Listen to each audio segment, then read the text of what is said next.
The Questions of King Milinda. Book 4. The Solving of Dilemmas. Chapter 8. 6.3.1. Dilemma the 71st. Vessantara's Giving. Venerable Nagasena, do all the bodhisats give away their wives and children? Or was it only Vessantara the king who did so? All of them do so, not Vessantara only. Do they then give them away with their own consent? The wife, O king, was a consenting party, but the children, by reason of their tender age, lamented. Had they thoroughly understood, they too would have approved. A hard thing, Nagasena, was it that the bodhisat carried out, in that he gave away his own children, his only ones, dearly beloved, into slavery to the Brahmin. And this second action was harder still, that he bound his own children, his only ones and dearly beloved, young and tender though they were, with the jungle rope, and then, when he saw them being dragged along by the Brahmin, their hands bruised by the creeper, yet could look on at the sight. And this third action was even harder still, that when his boy ran back to him, after loosing the bonds by his own exertion, then he bound him again with the jungle rope, and again gave him away. And this fourth action was even harder still, that when the children weeping cried, "Father dear, this ogre is leading us away to eat us," he should have appeased them by saying, "Don't be afraid." And this fifth action was even harder still, that when the Prince Jolly fell weeping at his feet and besought him, saying, "Be satisfied, father dear, only keep Kajan, his little sister. I will go away with the ogre. Let him eat me," that even then he would not yield. And this sixth action was even harder still, that when the boy Jolly lamenting exclaimed, "Have you a heart of stone then, father, that you can look upon us, miserable, being led away by the ogre into the dense and haunted jungle, and not call us back?" That he still had no pity. And this seventh action was even harder still, that when his children were thus led away to nameless horrors until they passed gradually to their bitter fate, out of sight, that then his heart did not break, utterly break. What, pray, has the man who seeks to gain merit to do with bringing sorrow on others? Should he not rather give himself away?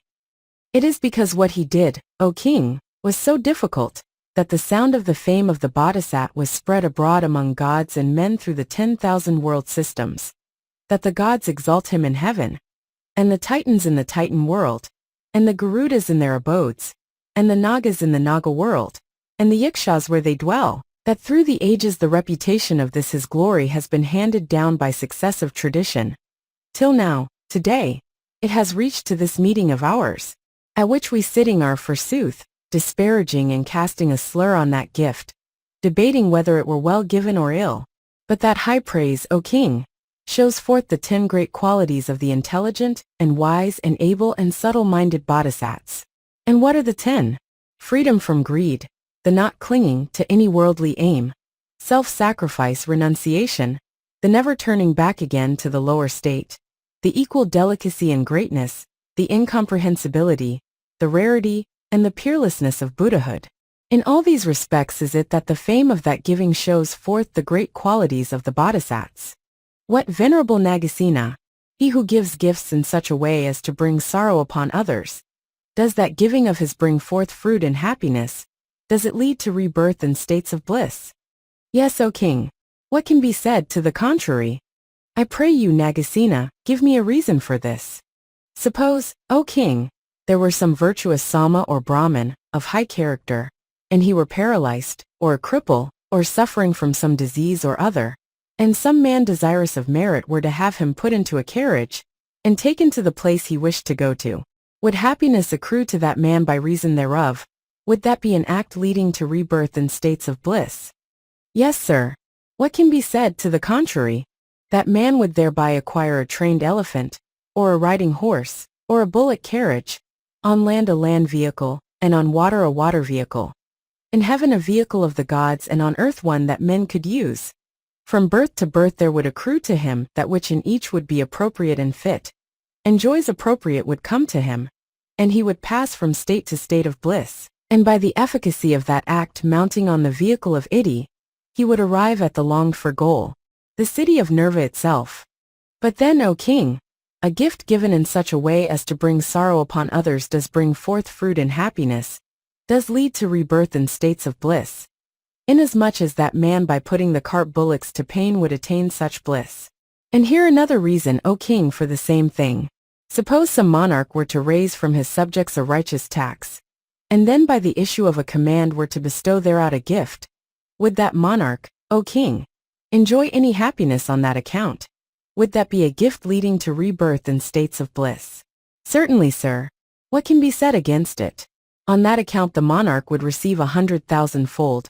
He might become a king of kings, a god above the gods, or Brahma lord of the Brahma gods, or a chief among the Samamas, or a leader of the Brahmins, or the most excellent among the Arahats.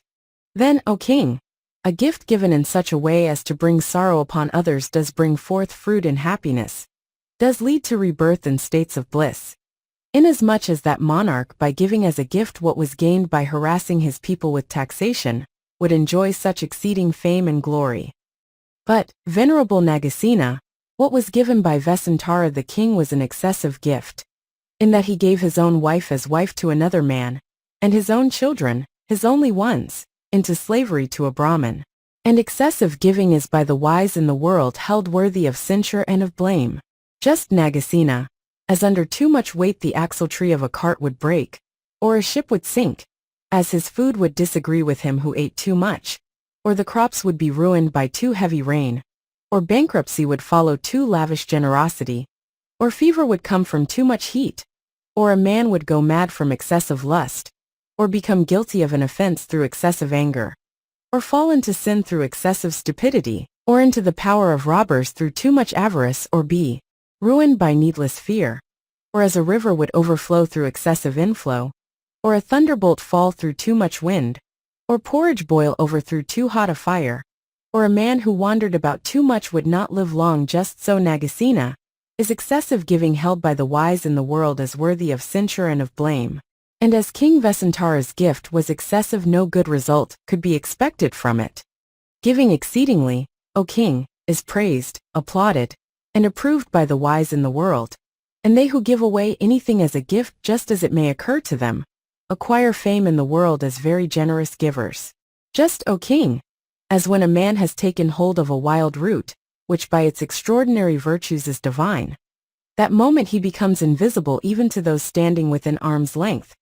Just as a medicinal herb by the exceeding power of its nature will utterly kill pain, and put an end to disease, just as fire burns by its exceeding heat, and water puts that fire out by its exceeding cold, just as by its exceeding purity a lotus remains undefiled by water or by mud, just as a magic gem by the extraordinary virtue inherent in it procures the granting of every wish, just as lightning by its marvelous quick sharpness cleaves asunder even the diamonds, pearls, and crystals, just as the earth by its exceeding size can support men, and snakes, and wild beasts, and birds, and the waters and rocks and hills and trees, just as the ocean by its exceeding greatness can never be quite filled, just as Sinnaru by its mighty weight remains immovable, and space by the greatness of its wide extent is infinite, and the sun by its mighty glory dissipates the darkness, just as the lion in the greatness of its lineage is free from fear, just as a wrestler in the greatness of his might easily lifts up his foe,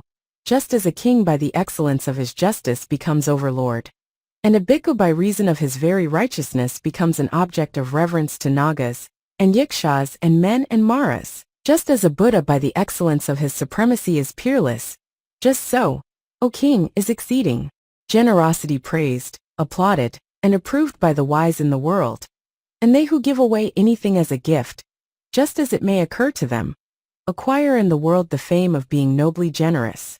And by his mighty giving Vessantara the king, O king, was praised and lauded and exalted and magnified, and famous throughout the 10,000 world systems. And by reason, too, of that mighty giving is it that he, the king Vessantara, has now in our days become the Buddha, the chief of gods and men. And now, O king, tell me, is there anything in the world which should be withheld as a gift, and not bestowed, when one worthy of a gift, one to whom it is one's duty to give, is there?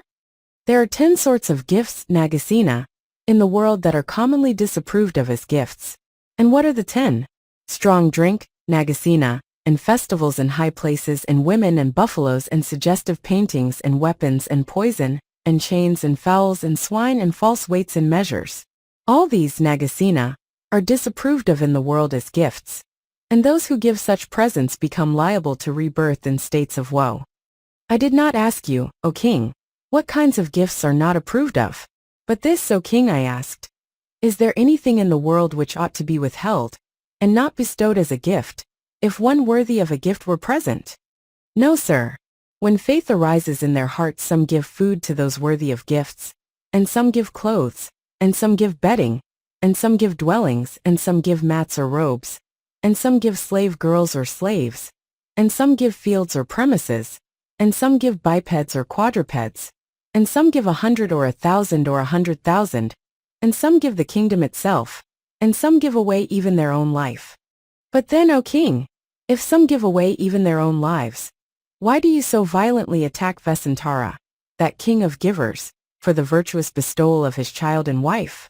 Is there not a general practice in the world, an acknowledged custom, according to which it is allowable for a father who has fallen into debt, or lost his livelihood, to deposit his son in pledge, or sell him? Yes, that is so. Well, in accordance therewith was it that Vessantara, O king, in suffering and distress at not having obtained the insight of the omniscient ones, pledged and sold his wife and children for that spiritual treasure, so that he gave away what other people had given away, he did what other people had done. Why then do you, O king, so violently attack him, the king of givers? Venerable Nagasena, I don't blame him for giving, but for not having made a barter with the beggar, and given away himself rather, instead of his wife and children. That, O king, would be an act of a wrongdoer, to give himself when he was asked for his wife and children. For the thing asked for, whatever it is that which ought to be given, and such is the practice of the good. Suppose, O king, a man were to ask that water should be brought, would anyone who then brought him food have done what he wanted? No, sir. The man who should have given what he first asked to be brought would have done what he wanted. Just so, O king, when the Brahmin asked Vessantara the king for his wife and children, it was his wife and children that he gave. If the Brahmin, O king, had asked for Vessantara's body, then would Vessantara have not saved his body. He would neither have trembled nor been stained by the love of self, but would have given away and abandoned his own body. If, O king, anyone had come up to Vessantara the king, and asked of him, saying, "Become my slave," then would he have given away and abandoned his own self, and in so giving would he have felt no pain. Now the life of King Vessantara, O king, was a good thing shared in by many, just as meats when cooked are shared in by many, or as a tree covered with fruit is shared in by many flocks of birds. And why so? Because he had said to himself, "Thus acting may I attain to Buddhahood." As a man in need, O king, who is wandering about in his search after wealth, will have to pass along goat tracks, and through jungles full of stakes and sticks, and doing merchandise by sea and land, will devote his actions, words, and thoughts to the attainment of wealth. Just so, O king, did Vessantara, the king of givers, who was longing for the treasure of Buddhahood, for the attainment of the insight of the omniscient ones, by offering up to anyone who begged of him his property and his corn, his slave girls and his slaves, his riding animals and carriages, all that he possessed, his wife and children and himself, seek after the supreme enlightenment. Just, O king, as an official who is anxious for the seal, and for the office of the custody thereof, will exert himself to the attainment of the seal by sacrificing everything in his house, property and corn, gold and silver, everything. Just so, O king, did Vessantara, the king of givers, by giving away all that he had, inside his house and out, by giving even his life for others, seek after the supreme enlightenment. And further, O king Vessantara, the king of givers thought thus: "It is by giving to him precisely what he asks for, that I shall be of service to the Brahmin." And therefore did he bestow upon him his wife and children. It was not, O king, out of dislike to them that he gave them away, not because he did not care to see them more, not because he considered them an encumbrance or thought he could no longer support them, not, in annoyance, with the wish of being relieved of what was not pleasant to him, but because the jewel treasure of omniscience was dear to him. For the sake of the insight of the omniscient ones, did he bestow that glorious gift, immeasurable, magnificent, unsurpassed, of what was near and dear, to him greatly beloved, cherished as his own life, his own children and his wife. For it has been said, O king, by the Blessed One, the God of gods in the Kriya Piyaka, 'twas not through hatred of my children sweet, 'twas not through hatred of my queen Mati, throller of hearts, not that I loved them less, but Buddhahood more, that I renounced them all. Now at that time, O King Vessantara, when he had given away his wife and children, entered the leaf hut, and sat down there. And heavy grief fell upon him, distressed by his exceeding love for them, and his very heart became hot, and hot breath, too much to find its way through the nose, came and went through his mouth, and tears rolled in drops of blood from his eyes. Such was the grief, O king, with which Vessantara gave to the Brahmin his wife and children in the thought that his practice of giving should not be broken in upon. But there were 2 reasons, O king, why he thus gave them away. What are those 2? That his practice of giving should not be interrupted was one. The other was that as a result of his so doing, his children, distressed by living with him only on wild roots and fruits, should eventually be set free by their new master. For Vessantara knew, O king, no one is capable of keeping my children as slaves. Their grandfather will ransom the children, and so they will come back to me. These are the 2 reasons why he gave his children away to the Brahmin. And further, O king, Vessantara knew, this Brahmin is worn out, aged, well stricken in years, weak and broken, leaning on a stick. He has drawn near the end of his days, his merit is small. He will not be capable of keeping my children as slaves. Would a man be able, O king, by his ordinary power, to seize the moon and the sun, mighty and powerful as they are, keeping them in a basket or a box, to use them, deprived of their light as plates? Certainly not, sir. Neither, O king, could any one whatever keep in use, as his slaves, the children of Vessantara, who were to the world like the moon and the sun in glory. And here another reason, O king, for the same thing. That wondrous gem, O king of a sovereign overlord, bright and beautiful, with its 8 facets so well cut, for cubits in thickness, and in circumference as the nave of a cart wheel, could no man, wrapping it up in a cloth and putting it into a basket, keep and use as a hone to grind his scissors upon. And neither, O king, could any one soever keep in use, as his slaves, the children of Vessantara, like to the jewels of the Lord of the world in glory. And here, O king, another reason, just as the elephant king Upasitha, gentle and handsome, 8 cubits in height and 9 in girth and length, showing the signs of rut in 3 places on his body, all white 7-fold firm, could never by anyone be covered up with a saucer or a winnowing fan, could never be put into a cowpan like a calf, or made use of as one. Just so could no one whatever keep in use, as his slaves, the children of Vessantara, who were, in the world, like Upasitha the elephant king. And here, O king, another reason, just, O king, as the mighty ocean is great in length and breadth, and deep, not to be measured, and hard to cross, impossible to fathom or to cover up, and no one could close it in, and make use of it as a single ferry. Just so could no one whatever keep in use, as his slaves, the children of Vessantara, as esteemed in the world as the mighty ocean.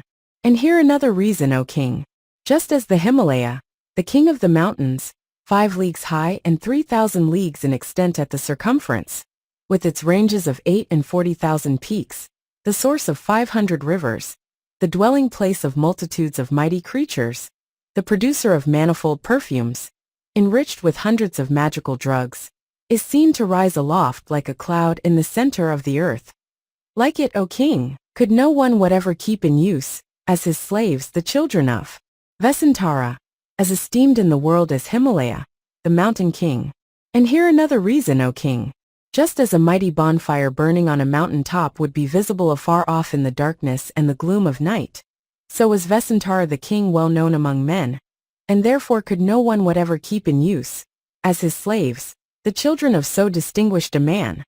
For just as at the time of the flowering of the Naga trees in the Himalaya mountains, when the soft winds of spring are blowing, the perfume of the flowers is wafted for 10 leagues, or for 12, so was the sound of the fame of King Vessantara noised abroad, and the sweet perfume of his righteousness wafted along for thousands of leagues, even up to the abodes of the Ekanaha, the highest of all gods, passing on its way the dwelling places of the gods and Asuras, of the Garudas and Gandhabas, of the Yakshas and Rakshasas, of the Maharagas and Kinnaras, and of Indra the monarch of the gods.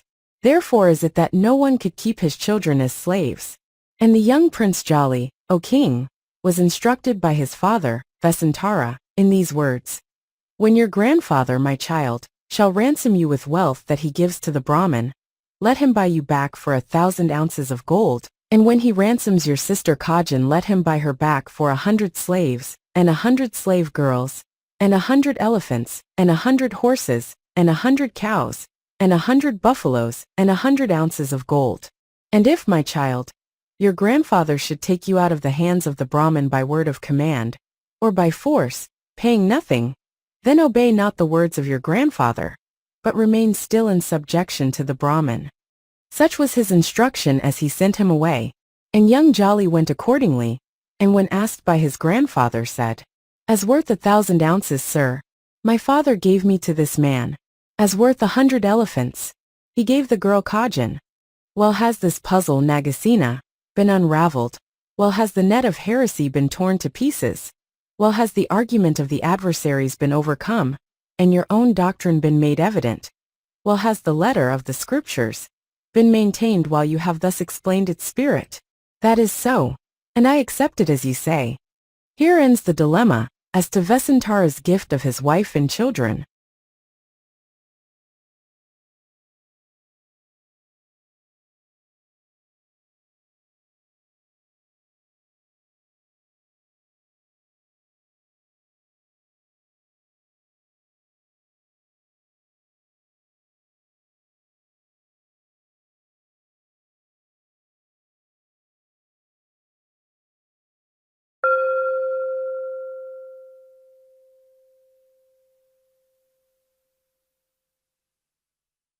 The Questions of King Milinda, Book 4, The Solving of Dilemmas, Chapter 8, 6.3.2, Dilemma the 72nd, Penance.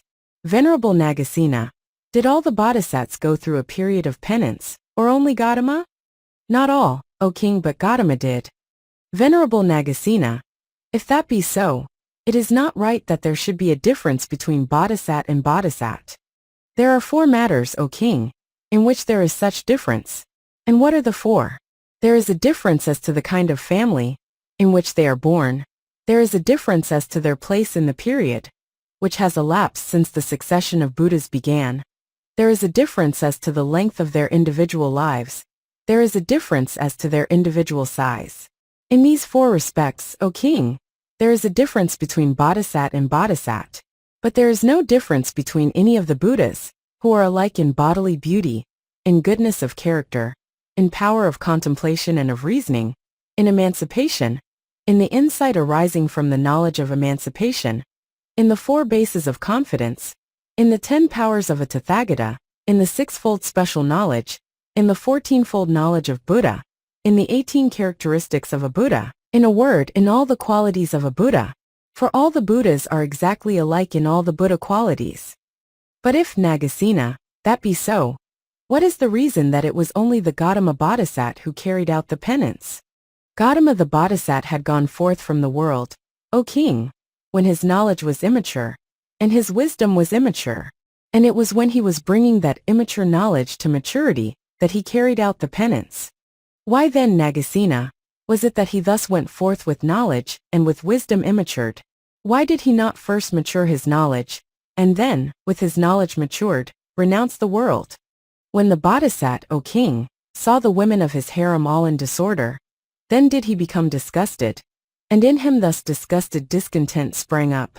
And on perceiving that his heart was filled with discontent, a certain god of those that wait on death Mara thought, this now is the time to dispel that discontent of his heart.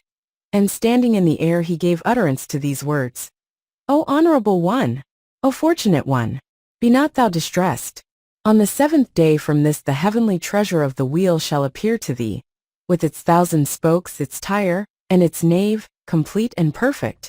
And the other treasures, those that walk on earth and those that travel through the sky, shall come to thee of their own accord.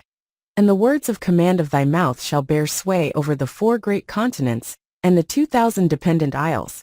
And thou shalt have above 1,000 sons. heroes mighty in strength to the crushing out of the armies of the foe. And with those sons surrounding thee thou, master of the 7 treasures, shalt rule the world. But even as if a bar of iron, heated the livelong day and glowing throughout, had entered the orifice of his ear, so was it that those words, O king, entered the ear of the Bodhisattva. And to the natural distress he already felt there was added, by that utterance of the god, a further emotion, anxiety and fear. Just as a mighty fiery furnace, were fresh fuel thrown on it, would the more furiously burn, just as the broad earth, by nature moist, and already swampy through the water dripping on it from the vegetation, and the grass that have arisen on it, would become more muddy still when a great rain cloud had poured out rain upon it. So to the distress that he already felt there was added, by that utterance of the god, a further emotion, anxiety and fear. But tell me, Nagasena, if the heavenly will treasure had on the 7th day appeared to the Bodhisattva, would he, the will having appeared, have been turned back from his purpose? No will treasure appeared, O king, on the 7th day to the Bodhisattva, for rather that was a lie that was told by that god with the object of tempting him. And even had it appeared, yet would not the Bodhisattva have turned aside. And why not?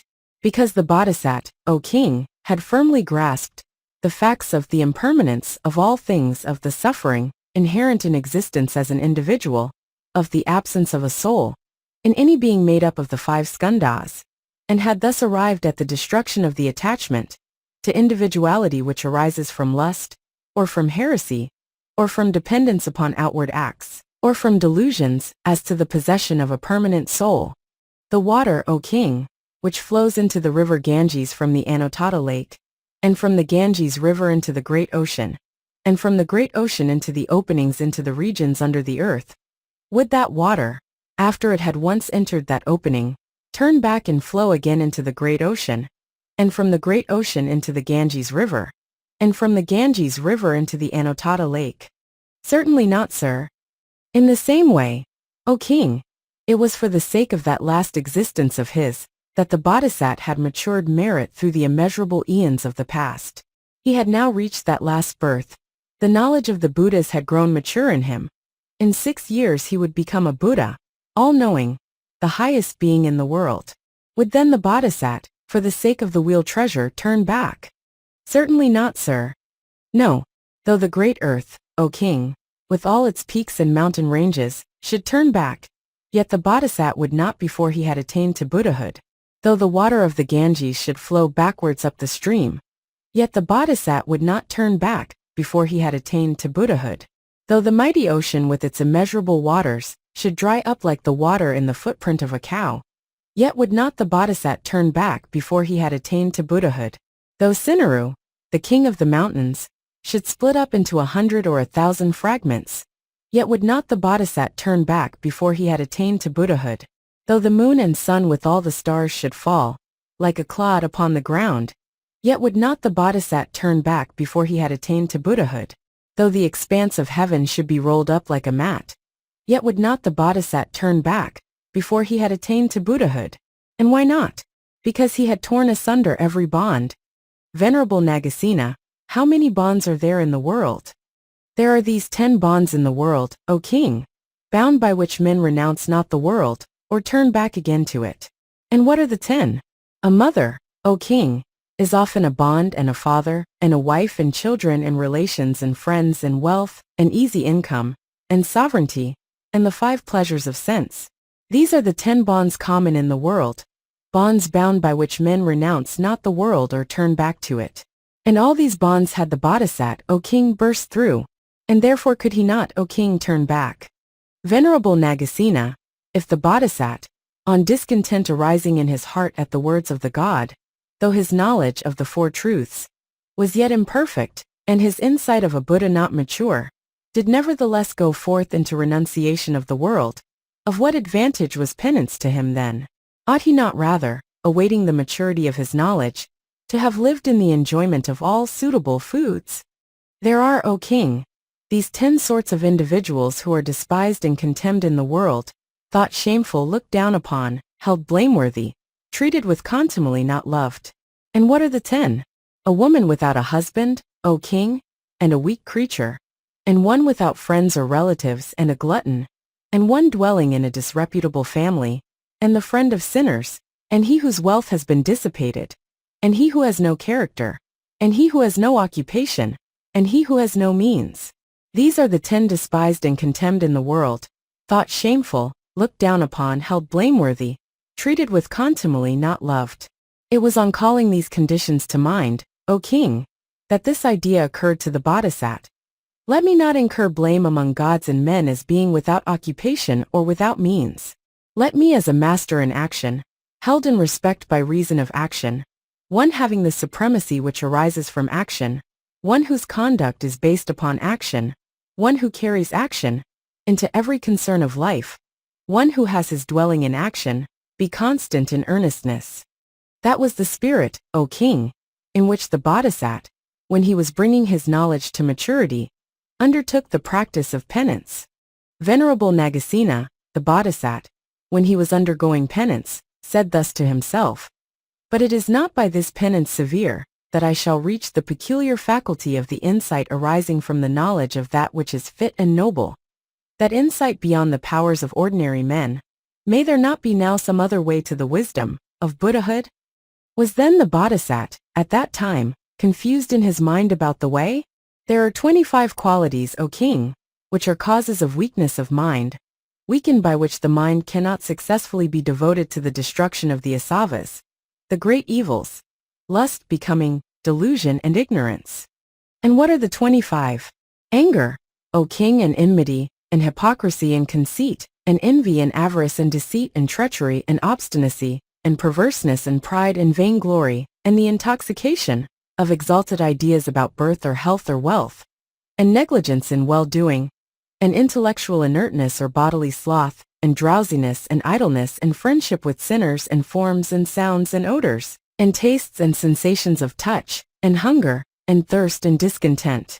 These are the 25 qualities, O king, which are causes of weakness of mind, weakened by which the mind cannot successfully be devoted to the destruction of the asavas. And of these it was hunger and thirst, O king, which had then seized hold of the body of the Bodhisattva. And his body being thus, as it were, possessed, his mind was not rightly devoted to the destruction of the asavas. Now the Bodhisattva, O king, through the immeasurable eons of the past, had followed after the perception of the Four Noble Truths through all of his successive births. Is it then possible that in his last existence, in the birth in which that perception was to arise, there should be any confusion in his mind as to the way? But nevertheless there arose, O king, in the Bodhisattva's mind the thought, may there not now be some other way to the wisdom of a Buddha? And already before that, O king, when he was only 1 month old, when his father the Sakya was at work, plowing, the Bodhisattva, placed in his sacred cot for coolness under the shade of the jambu tree, sat up cross-legged, and putting away passion, free from all evil conditions of heart, he entered into and remained in the first ghana, a state of joy and ease, born of seclusion, full of reflection, full of investigation, and so into the second, and so into the third, and so into the fourth ghana. Very good, Nagasena. That is so, and I accept it as you say. It was whilst he was bringing his knowledge to maturity that the Bodhisattva underwent the penance. Here ends the dilemma, as to the penance undergone by the Bodhisattva.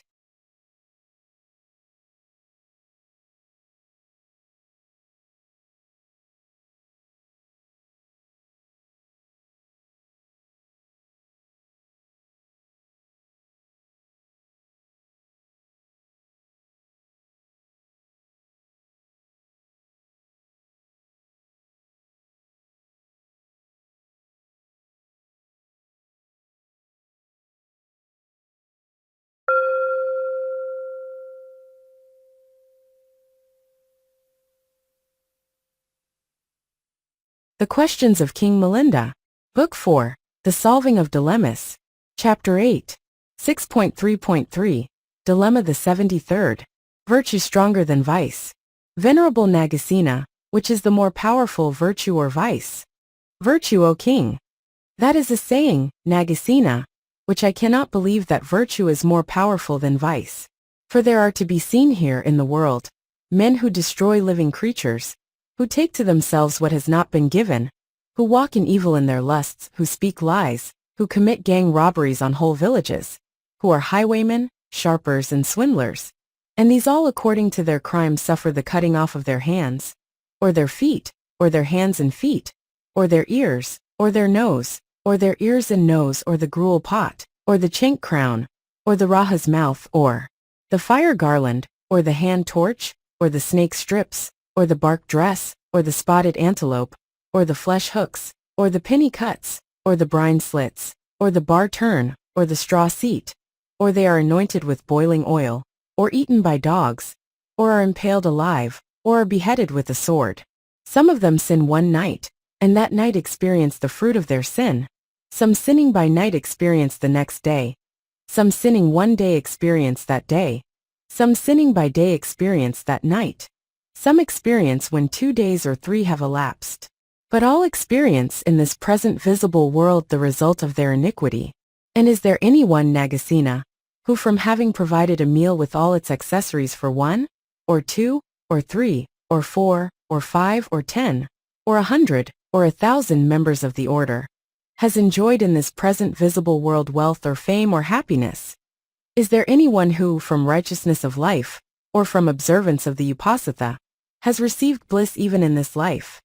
There are, O king, for men who by giving gifts, and by the practice of uprightness, and by the keeping of Upasatha, even in their earthly bodies attained to glory in Taitasapura, the city of the gods. And who, sir, were they? Mandata the king, and Mimi the king, and Sadina the king, and Guttala the musician. Venerable Nagasena, this happened thousands of births ago, and is beyond the ken of either of us two. Give me, if you can, some examples from that period of the world, which is now elapsing in which the Blessed One has been alive. In this present period, O king, the slave Pwaka, on giving a meal to Sariputta the elder, attained that day to the dignity of a treasurer Sahai, and he is now generally known as Pwaka the Sahai. The queen, the mother of Gopala, who, being the daughter of poor peasant folk, sold her hair for 8 pennies, and therewith gave a meal to Mahakakyana the elder and his 7 companions, became that very day the chief queen of King Udina.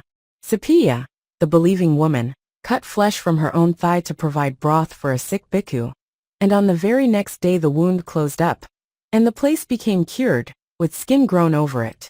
Malika, the queen who, when a poor flower girl, gave the last night's gruel she had reserved for her own dinner to the Blessed One, became that very day the chief queen of the king of Kosala. Sumana, the garland maker, when he had presented to the Blessed One 8 bunches of jessamine flowers, came that very day into great prosperity. Eka Saka the Brahmin, who gave to the Blessed One his only garment, received that very day the office of Sabahaka, minister in general. All these, O king, came into the enjoyment of wealth and glory in their then existing lives. So then, Nagasena, with all your searching and inquiry you have only found 6 cases? That is so, O king. Then it is vice, Nagasena, and not virtue which is the more powerful. For on one day alone I have seen 10 men expiating their crimes by being impaled alive, and 30 even, and 40, and 50, and 100 and 1,000. And further, there was Bhattasala, the soldier in the service of the royal family of Nanda, and he waged war against King Kandagutta. Now in that war, Nagasena, there were 80 corpse dances. For they say that when one great head holocaust has taken place, by which is meant the slaughter of 10,000 elephants, and a lack of horses, and 5,000 charioteers, and 100 kois of soldiers on foot, then the headless corpses arise and dance in frenzy over the battlefield. And all the men thus slain came to destruction through the fruit of the karma of their evil deeds. And therefore too do I say, Nagasena, that vice is more powerful than virtue.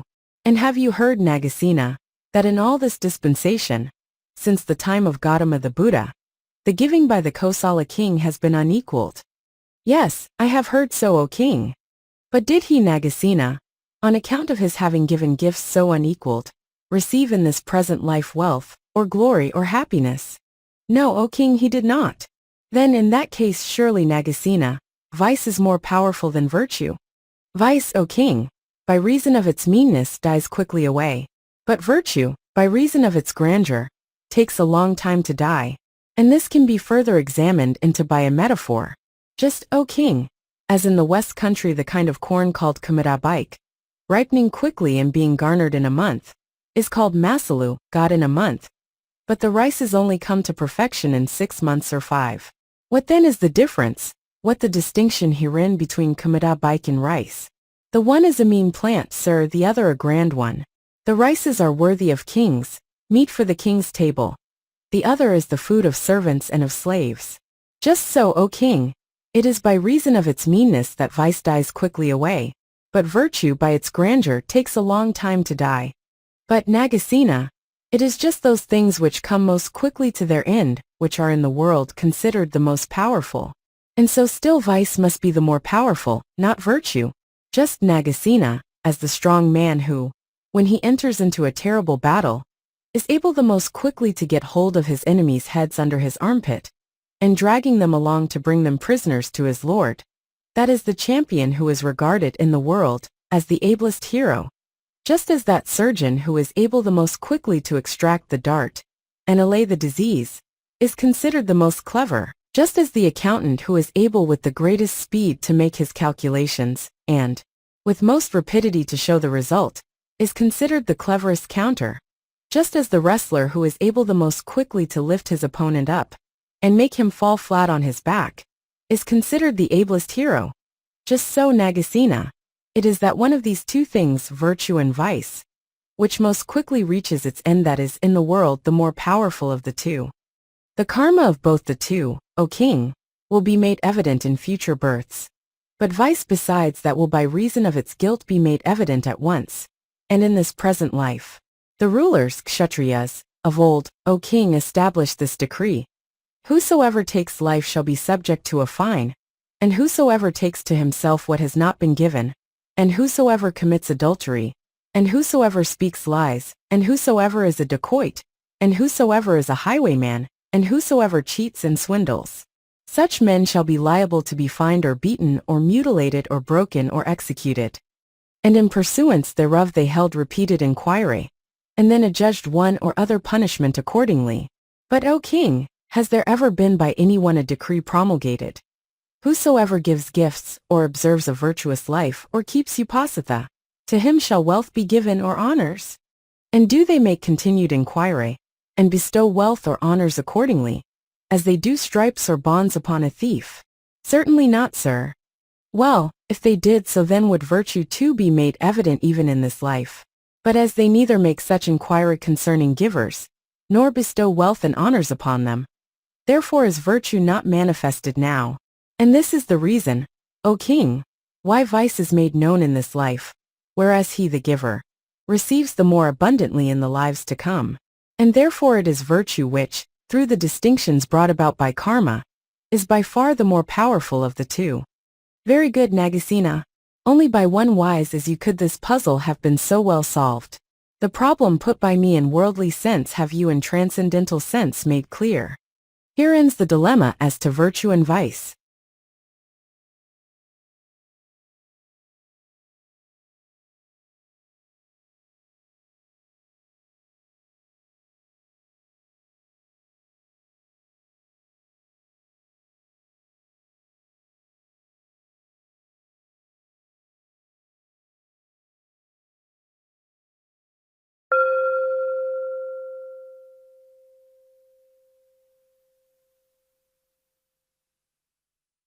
The Questions of King Milinda, Book 4, The Solving of Dilemmas, Chapter 8, 6.3.4, Dilemma the 74th, Offerings to the Dead. Venerable Nagasena, these givers when they bestow their offerings, devote them specifically to former relatives, now departed, saying, "May this gift benefit such and such." Now do they, the dead, derive any benefit therefrom? Some do, O king, and some do not. Which then are they that do, and which do not? Those who have been reborn in purgatory, O king, do not, nor those reborn in heaven, nor those reborn as animals. And of those reborn as pretas 3 kinds do not: the Vantasika, who feed on vomit, the Kupapasino, who hunger and thirst, the Najamatahik, who are consumed by thirst. But the Paradatapajavino, who live on the gifts of others, they do derive profit, and those who bear them in remembrance do so too. Then, Nagasena, offerings given by the givers have run to waste, and are fruitless, since those for whose benefit they are given derive no profit therefrom. No, Ukingi, they run not to waste, neither are fruitless. The givers themselves derive profit from them. Then convince me of this by a simile. Suppose, O king, people were to get ready fish and meat and strong drinks and rice and cakes, and make a visit on a family related to them. If their relatives should not accept their complimentary present, would that present be wasted or fruitless? No, sir, it would go to the owners of it. Well, just so the givers themselves derive the profit. Or just, O king, as if a man were to enter an inner chamber, and there were no exit in front of him. How would he get out? By the way he entered. Well, just so the givers themselves derive the profit. Let that pass, Nagasena. That is so, and I accept it as you say. We will not dispute your argument. But venerable Nagasena, if the offerings made by such givers do advantage certain of the departed, and they do reap the result of the gifts, then if a man who destroys living creatures and drinks blood, and is of cruel heart, were after committing murder or any other dreadful act, to dedicate it to the departed, saying, "May the result of this act of mine accrue to the departed," would it then be transferred to them? No, Ukingi. But what is the reason, what is the cause, that a good deed can accrue to them, and not an evil one? This is really not a question you should ask, O king. Ask me no foolish question, O king, in the idea that an answer will be forthcoming. You will be asking me next why space is boundless, why the Ganges does not flow upstream, why men and birds are bipeds, and the animals quadrupeds. It is not to annoy you that I ask this question, Nagasena, but for the sake of resolving a doubt. There are many people in the world who are left-handed or squint. I put that question to you thinking, why should not also these unlucky ones have a chance of bettering themselves? An evil deed, O king, cannot be shared with one who has not done it, and has not consented to it. People convey water long distances by an aqueduct, but could they in the same way remove a great mountain of solid rock? Certainly not, sir. Well, just in that way can a good deed be shared, but a bad one cannot. And one can light a lamp with oil, but could one in the same way, O king, light it with water? Certainly not, sir. Well, so is it that a good deed can be shared, but not an evil one. And husbandmen take water from a reservoir to bring their crops to maturity, but could they for the same purpose, O king, take water from the sea? Certainly not, sir. So again is it that though a good deed can be shared, an evil one cannot. But venerable Nagasena, why is that? Convince me of this by a reason. I am not blind or unobservant. I shall understand when I have heard. Vice, O king, is a mean thing, virtue is great and grand. By its meanness vice affects only the doer, but virtue by its grandeur overspreads the whole world of gods and men. Show me this by a metaphor. Were a tiny drop of water to fall on the ground, O king, would it flow on over 10 leagues or 12? Certainly not. It would only have effect on that very spot of ground on which it fell. But why so? Because its minuteness. Just so, O king, is vice minute, and by reason of its littleness it affects the doer only, and cannot possibly be shared. But if a mighty rain cloud were to pour out rain satisfying the surface of the earth, would that water spread round about? Certainly, sir. That thunderstorm would fill up the depressions in the ground and the pools and ponds, and the gullies and crevices and chasms, and the lakes and reservoirs and wells and lotus tanks, and the water would spread abroad for 10 leagues or for 12. But why so, O king? Because of the greatness of the storm. Just so, O king, is virtue great, and by reason of its abundance it can be shared by gods and men. Venerable Nagasena, why is it that vice is so limited, and virtue so much more wide-reaching? Whosoever, O king, in this world gives gifts and lives in righteousness, and keeps upasatha, he glad, right glad, joyful, cheerful, happy, becomes filled with a sweet sense of trust and bliss ruling in his heart. His goodness grows still more and more abundantly, like a deep pool of clear water, O king, and into which on one side the spring pours, while on the other the water flows away. So as it flows away it comes again, and there can be no failure there. So, O king, does his goodness grow more and more abundantly. If even through 100 years, O king, a man were to keep on transferring to others the merit of any good he had done, the more he gave it away, the more would his goodness grow, and he would still be able to share it with whomsoever he would. This, O king, is the reason why virtue is so much the greater of the two. But on doing evil, O king, a man becomes filled with remorse, and the heart of him who feels remorse cannot get away from the thought of the evil he has done. It is forcibly bent back on it, thrown back on it, obtains no peace. Miserable, burning, abandoned of hope, he wastes away, and gaining no relief from depression, he is as it were possessed with his woe. Just, O king, as a drop of water, falling on a dry river bed with its mighty sandbanks rising and falling in undulations along its crooked and shifty course, gains not in volume, but is swallowed up on the very spot where it fell. Just so, O king, is a man, when he has done wrong, overcome with remorse, and the heart of him who feels remorse cannot get away from the thought of the evil he has done. It is forcibly bent back on it, thrown back on it, obtains no peace. Miserable, burning, abandoned of hope, he wastes away, and gaining no release from his depression, he is as it were swallowed up of his woe. This is the reason, O king, why vice is so mean. Very good, Nagasena. That is so, and I accept it as you say. Here ends the problem as to virtue and vice.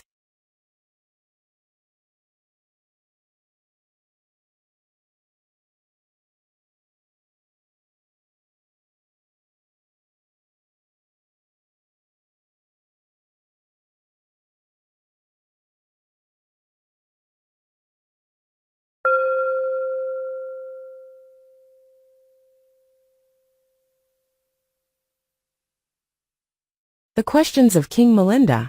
Book 4, The Solving of Dilemmas. Chapter 8. 6.3.5. Dilemma the 75th. Dreams. Venerable Nagasena, men and women in this world see dreams pleasant and evil. Things they have seen before and things they have not. Things they have done before and things they have not. Dreams peaceful and terrible. Dreams of matters near to them and distant from them. Full of many shapes and innumerable colors. What is this that men call a dream, and who is it who dreams it? It is a suggestion, O king, coming across the path of the mind, which is what is called a dream. And there are 6 kinds of people who see dreams. The man who is of a windy humor, or of a bilious one, or of a phlegmatic one. The man who dreams dreams by the influence of a god. The man who does so by the influence of his own habits. And the man who does so in the way of prognostication. And of these, O king, only the last kind of dreams is true. All the rest are false. Venerable Nagasena, when a man dreams a dream that is a prognostication, how is it? Does his own mind set out itself to seek the omen? Or does the prognostication come of its own accord into the path of his mind? Or does someone else come and tell him of it? His own mind does not itself seek the omen, neither does anyone else come and tell him of it. The prognostication comes of its own accord into his mind. It is like the case of a looking glass, which does not go anywhere to seek for the reflection, neither does anyone else come and put the reflection onto the looking glass. But the object reflected comes from somewhere or other across the sphere, over which the reflecting power of the looking glass extends. Venerable Nagasena, does the same mind which sees the dream also know such and such a result auspicious or terrible will follow? No, that is not so, O king. After the omen has occurred he tells others, and then they explain the meaning of it. Come now, Nagasena, give me a simile to explain this. It is like the marks, O king, and pimples and cutaneous eruptions which arise on a man's body to his profit or loss, to his fame or dishonor, to his praise or blame, to his happiness or woe. Do in that case the pimples come because they know such and such is the event which we shall bring about? Certainly not, sir. But according to the place on which the pimples have arisen, the fortune tellers, making their observations, give decision, saying, such and such will be the result. Well, in the same way, O king, it is not the same mind which dreams the dream which also knows such and such a result, conspicuous or terrible, will follow. But after the omen has occurred he tells others, and they then explain the meaning of it. Venerable Nagasena, when a man dreams a dream, is he awake or asleep? Neither the one, O king, nor yet the other. But when his sleep has become light, and he is not yet fully conscious, in that interval it is that dreams are dreamt. When a man is in deep sleep, O king, his mind has returned home, has entered again into the bhavaga. And a mind thus shut in does not act, and a mind hindered in its action knows not the evil and the good, and he who knows not has no dreams. It is when the mind is active that dreams are dreamt. Just, O king, as in the darkness and gloom, where no light is, no shadow will fall even on the most burnished mirror. So when a man is in deep sleep his mind has returned into itself, and a mind shut in does not act, and a mind inactive knows not the evil and the good, and he who knows not does not dream. For it is when the mind is active that dreams are dreamt. As the mirror, O king, are you to regard the body, as the darkness sleep, as the light the mind. Or again, O king, just as the glory of a sun veiled in fog is imperceptible, as its rays, though they do exist, are unable to pierce through, and as when its rays act not there is no light, so when a man is in deep sleep his mind has returned into itself, and a mind shut in does not act, and a mind inactive knows not the evil and the good, and he who knows not does not dream. For it is when the mind is active that dreams are dreamt. As the sun, O king, are you to regard the body, as the veil of fog sleep, as the rays the mind. Under two conditions, O king, is the mind inactive though the body is there. When a man being in deep sleep the mind has returned into itself, and when the man has fallen into a trance. The mind of a man who is awake, O king, is excited, open, clear, untrammeled, and no prognostication occurs to one whose mind is so. Just, O king, as men seeking concealment avoid the man who is open, candid, unoccupied, and unreserved, just so is it that the divine intention is not manifested to the wakeful man, and the man who is awake therefore sees no dream. Or again, O king, just as the qualities which lead to wisdom are found not in that brother whose mode of livelihood and conduct are wrong, who is the friend of sinners, wicked, insolent, devoid of zeal, just so is it that the divine intention is not manifested to the wakeful man, and the man who is awake, therefore, sees no dream. Venerable Nagasena, is there a beginning, a middle, and an end in sleep? Yes, O king, there is. Which then is the beginning, which the middle, and which the end? The feeling of oppression and inability in the body, O king, of weakness, slackness, inertness, that is the beginning of sleep. The light monkey's sleep, in which a man still guards his scattered thoughts, that is the middle of sleep. When the mind has entered into itself, that is the end of sleep. And it is in the middle stage, O king, in the monkey's sleep, that dreams are dreamt. Just, O king, as when a man self-restrained with collected thoughts, steadfast in the faith, unshaken in wisdom, plunges deep into the woods far from the sound of strife, and thinks over some subtle matter, he there, tranquil and at peace, will master the meaning of it. Just so a man still watchful, not fallen into sleep, but dozing in a monkey's sleep, will dream a dream. As the sound of strife, so, O king, are you to regard wakefulness, and as the lonely would the monkey's sleep. And as that man avoiding the sound of strife, keeping out of sleep, remaining in the middle stage, will master the meaning of that subtle matter, so the still watchful man, not fallen into sleep, but dozing in a monkey's sleep, will dream a dream. Very good, Nagasena. That is so, and I accept it as you say. Here ends the dilemma as to dreams.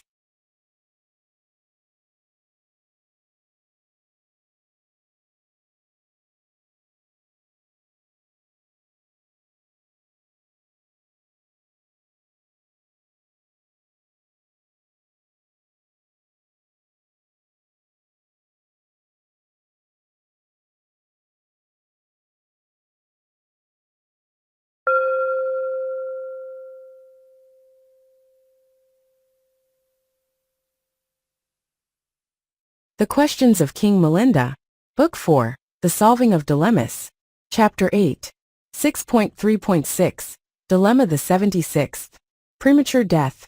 Venerable Nagasena, when beings die, do they all die in fullness of time, or do some die out of due season?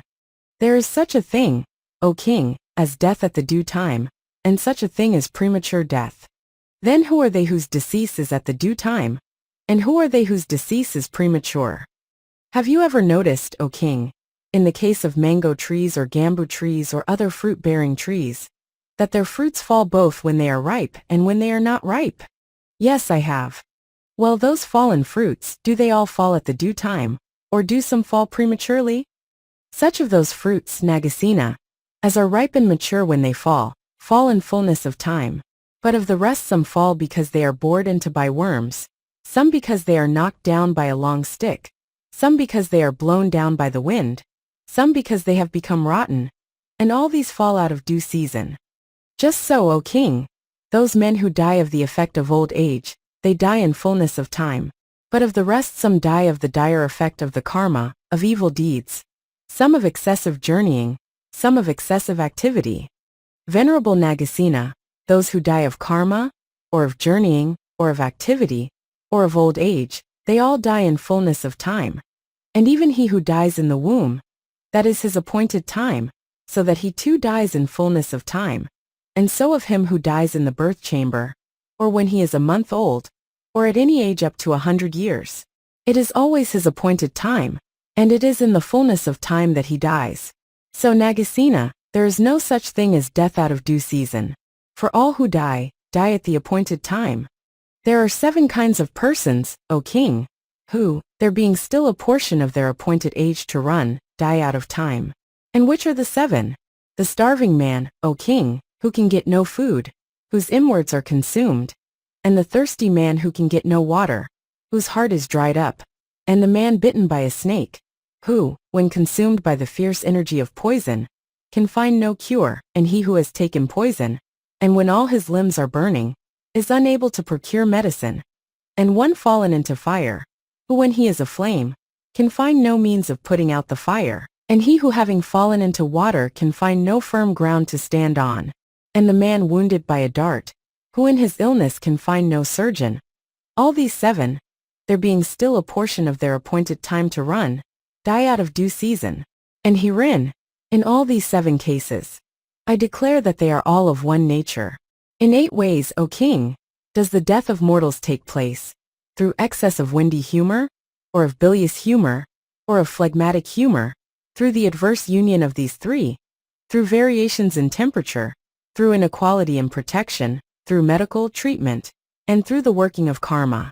And of these, O king, it is only death by the working of karma, that is death at the due season. All the rest are cases of death out of due season. For it is said, by hunger, thirst, by poison, and by bites, burnt, drowned, or slain, men out of time do die, by the 3 humors and by 3 combined, by heats, by inequalities, by aids.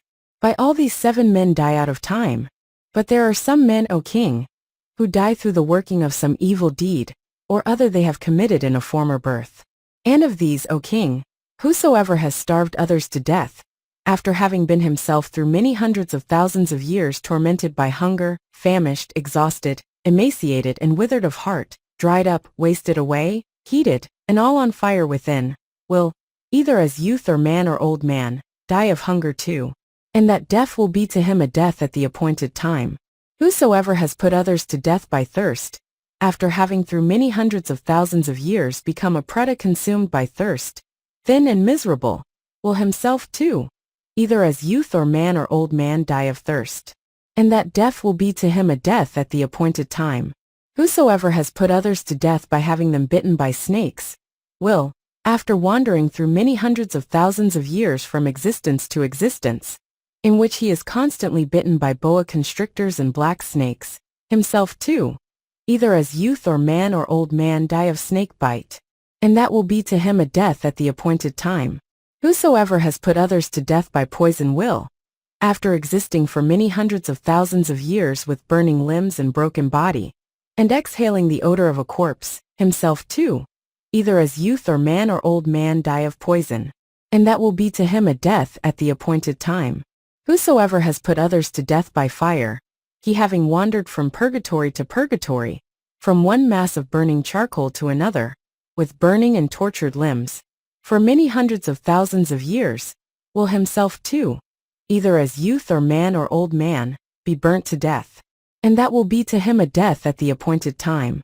Whosoever has put others to death by drowning, he having suffered many hundreds of thousands of years as a being disabled, ruined, broken, weak in limb, and anxious in heart, will himself too, either as youth or man or old man, die by drowning.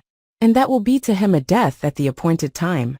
Whosoever has put others to death by the sword, he having suffered for many hundreds of thousands of years, in repeated births as an animal, from cuts and wounds and blows and bruises, or when born as a man, ever destroyed by weapons, will himself too, either as youth or man or old man, perish by the sword. And that will be to him a death at the appointed time. Venerable Nagasena, the death out of due time that you also speak of, come now, tell me the reason for that. As a great and mighty fire, O king, onto which dry grass and sticks and branches and leaves have been heaped, will nevertheless, when this its food has been consumed, die out by the exhaustion of the fuel. Yet such a fire is said to have gone out in fullness of time, without any calamity or accident having happened to it.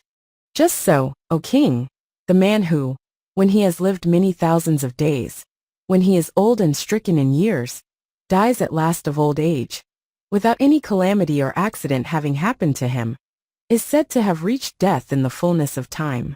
But if there were a great and mighty fire, O king, onto which dry grass and sticks and branches and leaves had been heaped, then if a mighty rain cloud were to pour out rain upon it, and it were thus to be put out, even before the fuel was consumed, could it be said, O king, that that great fire had gone out in fullness of time? No, sir, it could not. But wherein would the second fire differ, in its nature from the first? The second one, sir, which suffered from the onset of the rain, that fire would have gone out before its time. Just so, O king, whosoever dies before his time does so in consequence of suffering from the attack of some disease, from excess of windy humor, or of bilious humor, or of phlegmatic humor, or from the union of the three, or from variations in temperature, or from inequality in protection, or from treatment, or from hunger, or from thirst, or from fire, or from water, or from the sword. This, O king, is the reason why there is such a thing as dying before one's time. Or again, O king, it is like a mighty storm cloud which, rising up into the heavens, should pour out rain, filling the valleys and the plains. That cloud would be said to have rained without calamity or accident. Just so, O king, the man who after having lived long, dies at last, when he is old and well stricken in years, without any calamity or accident having happened to him, of old age, is said to have reached death in the fullness of time.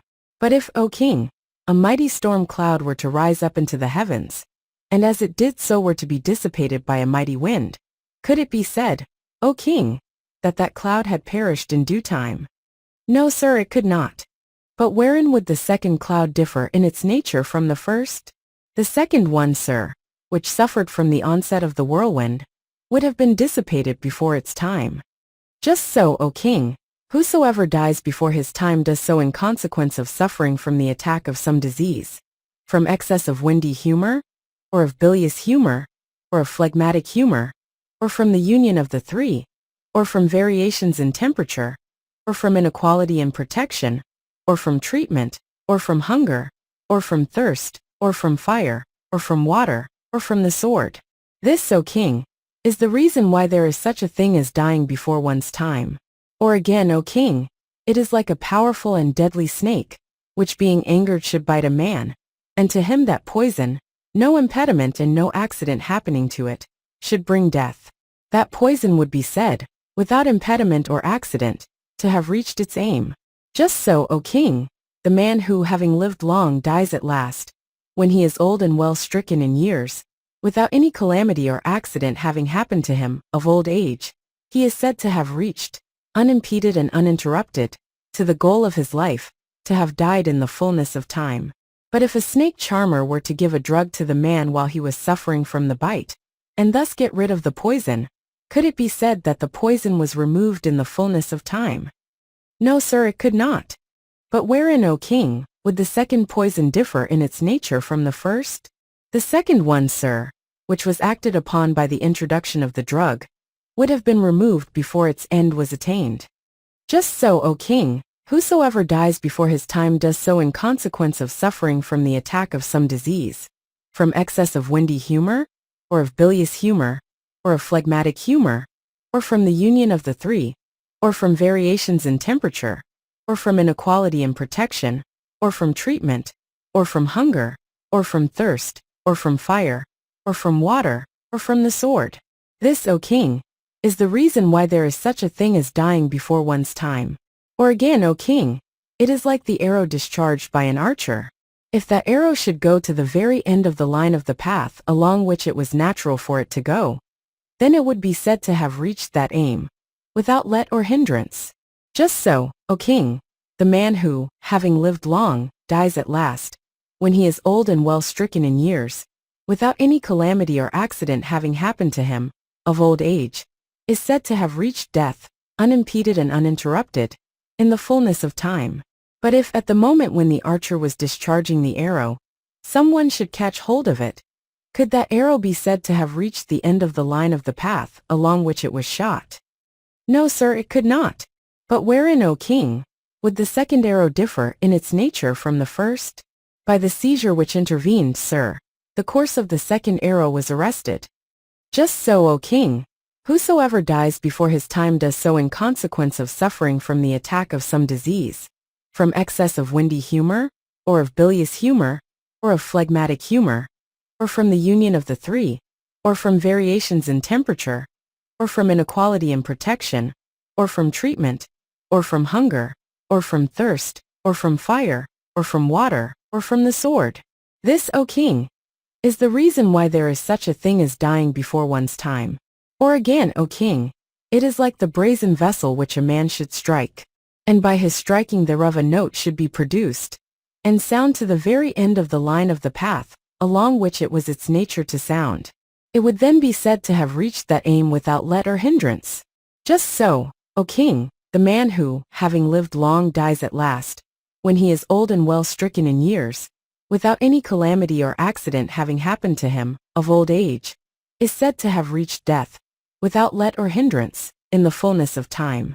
But if a man were to strike a brazen vessel, and by his striking thereof a note should be produced, but someone, before it had reached any distance, were to touch the vessel, and at his touching thereof the sound should cease, could then that sound be said to have reached the end of the line of the path, along which it was its nature to sound? No, sir, it could not. But wherein, O king, would the second sound differ in its nature from the first? By the touching which intervened, sir, that sound was suppressed. Just so, O king, whosoever dies before his time does so in consequence of suffering from the attack of some disease, from excess of windy humor, or of bilious humor, or of phlegmatic humor, or from the union of the three, or from variations in temperature, or from inequality in protection, or from treatment, or from hunger, or from thirst, or from fire, or from water, or from the sword. This, O king, is the reason why there is such a thing as dying before one's time. Or again, O king, it is like the corn seed which had sprung up well in the field, and by means of a plentiful downpour of rain, had become well laden far and wide with many seeds, and had survived in safety to the time of standing crops. That corn would be said to have reached, without let or hindrance, to its due season. Just so, O king, the man who, having lived long, dies at last, when he is old and well stricken in years, without any calamity or accident having happened to him, of old age, is said to have reached death, without let or hindrance, in the fullness of time. But if that corn, after it had sprung up well in the field, should, deprived of water, die, could it be said to have reached its due season? No, sir, it could not. But wherein, O king, would the second crop differ in its nature from the first? Oppressed by the heat which intervened, that crop, sir, perished. Just so, O king, whosoever dies before his time does so in consequence of suffering from the attack of some disease, from excess of windy humor, or of bilious humor, or of phlegmatic humor, or from the union of the three, or from variations in temperature, or from inequality in protection, or from treatment, or from hunger, or from thirst, or from fire, or from water, or from the sword. This, O king, is the reason why there is such a thing as dying before one's time. And have you ever heard, O king, of a young crop that, after it had come to ear, worms sprung up and destroyed down to the roots? We have both heard of such a thing, sir, and have seen it too. Well, O king, was that crop destroyed in season or out of season? Out of season, sir. For surely if worms had not destroyed the crop it would have survived to harvest time. What then, O king? On a disaster intervening the crop is lost, but if no injury is done it, it survives to the harvest. That is so, sir. Just so, O king. Whosoever dies before his time does so in consequence of suffering from the attack of some disease, from excess of windy humor, or of bilious humor, or of phlegmatic humor, or from the union of the three, or from variations in temperature, or from inequality in protection, or from treatment, or from hunger, or from thirst, or from fire, or from water, or from the sword. This, O king, is the reason why there is such a thing as dying before one's time. And have you ever heard, O king, of a crop that had grown, and was bent down by the weight of the grains of corn, the ears having duly formed, when a so-called Karaka rain hail storm, falling on it, destroyed it? We have both heard of such a thing, sir, and have seen it too. Well, O king, would you say the crop was destroyed in season or out of season? Out of season, sir. For if the hailstorm had not come the crop would have lasted to harvest time. What then, O king? On a disaster intervening the crop is lost, but if no injury is done it, it survives to the harvest. That is so, sir. Just so, O king. Whosoever dies before his time does so in consequence of suffering from the attack of some disease, from excess of windy humor, or of bilious humor, or of phlegmatic humor, or from the union of the three, or from variations in temperature, or from inequality in protection, or from treatment, or from hunger, or from thirst, or from fire, or from water, or from the sword. This, O king, is the reason why there is such a thing as dying before one's time. Most wonderful, Nagasena, most strange.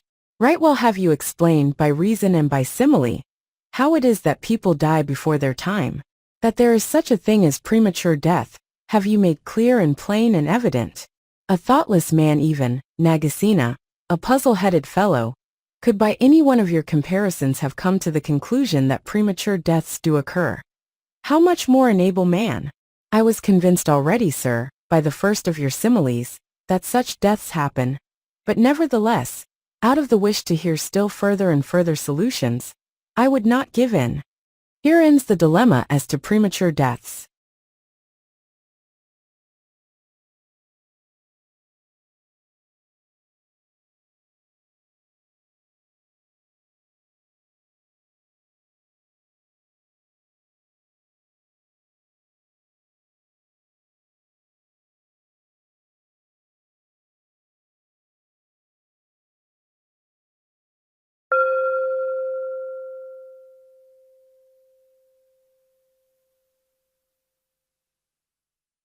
The Questions of King Milinda, Book 4, The Solving of Dilemmas, Chapter 8, 6.3.7, Dilemma the 77th. Wonders at the grave. Venerable Nagasena, are there wonders at the Cetiyas, the mounds raised over the ashes, of all who have passed entirely away, of all the arahats deceased? Of some, O king, but not of others. But of which, sir, is this the case, and of which not? It is by the steadfast resolve, O king, of three kinds of people, that wonders take place at the Cetiya of some person deceased, who has been entirely set free. And who are the three? In the first place, O king, an arahat, when still alive may, out of pity for gods and men, make the resolve, let there be such and such wonders at my Cetiya. Then by reason of his resolve wonders happen there. Thus is it that wonders occur by the resolve of an arahat, at the Cetiya of one entirely set free. And again, O king, the gods, out of pity for men, show wonders at the Cetiya of one who has been entirely set free, thinking, by this wonder may the true faith remain always established on the earth, and may mankind, believing, grow in grace. Thus is it that wonders occur by the resolve of a god at the Cetiya of one entirely set free. And again, O king, some woman or some man of believing heart, able, intelligent, wise, endowed with insight, may deliberately take perfumes or a garland, or a cloth, and place it on the Cetiya, making the resolve, may such and such a wonder take place. Thus is it that wonders occur by the resolve of human beings at the Cetiya of one entirely set free. These, O king, are the three kinds of people by whose steadfast resolve wonders take place at the Cetiyas of arahats deceased. And if there has been no such resolve, O king, by one of these, then is there no wonder at the satya even of one whose asavas had been destroyed, who had attained to the sixfold insight, who was master of himself. And if there be no such wonder, then, O king, one should call to mind the purity of conduct one has seen, and draw in trusting faith the conclusion. Verily, this child of the Buddhas has been entirely set free. Very good, Nagasena. That is so, and I accept it as you say. Here ends the dilemma as to wonders at the grave.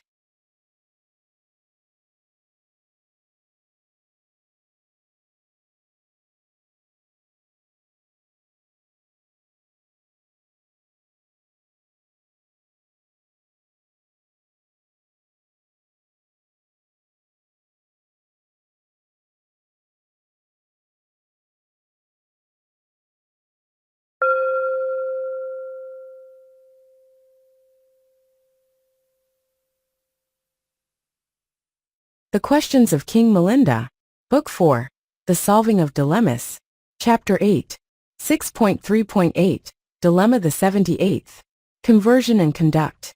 Venerable Nagasena, those who regulate their lives aright, do they all attain to insight into the truth, or are there some of them who do not? Some do, O king, and some do not. Then which do, sir, and which do not?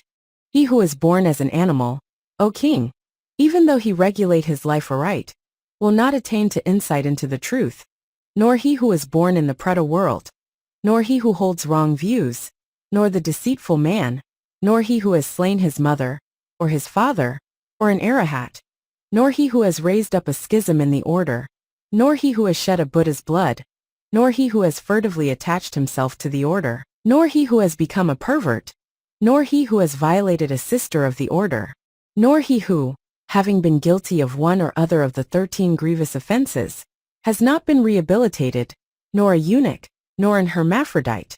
And whosoever is a human child under 7 years of age, even though he regulate his life aright, will not attain to insight into the truth. To these 16 individuals there is no attainment of insight, O king, even though they regulate their life aright.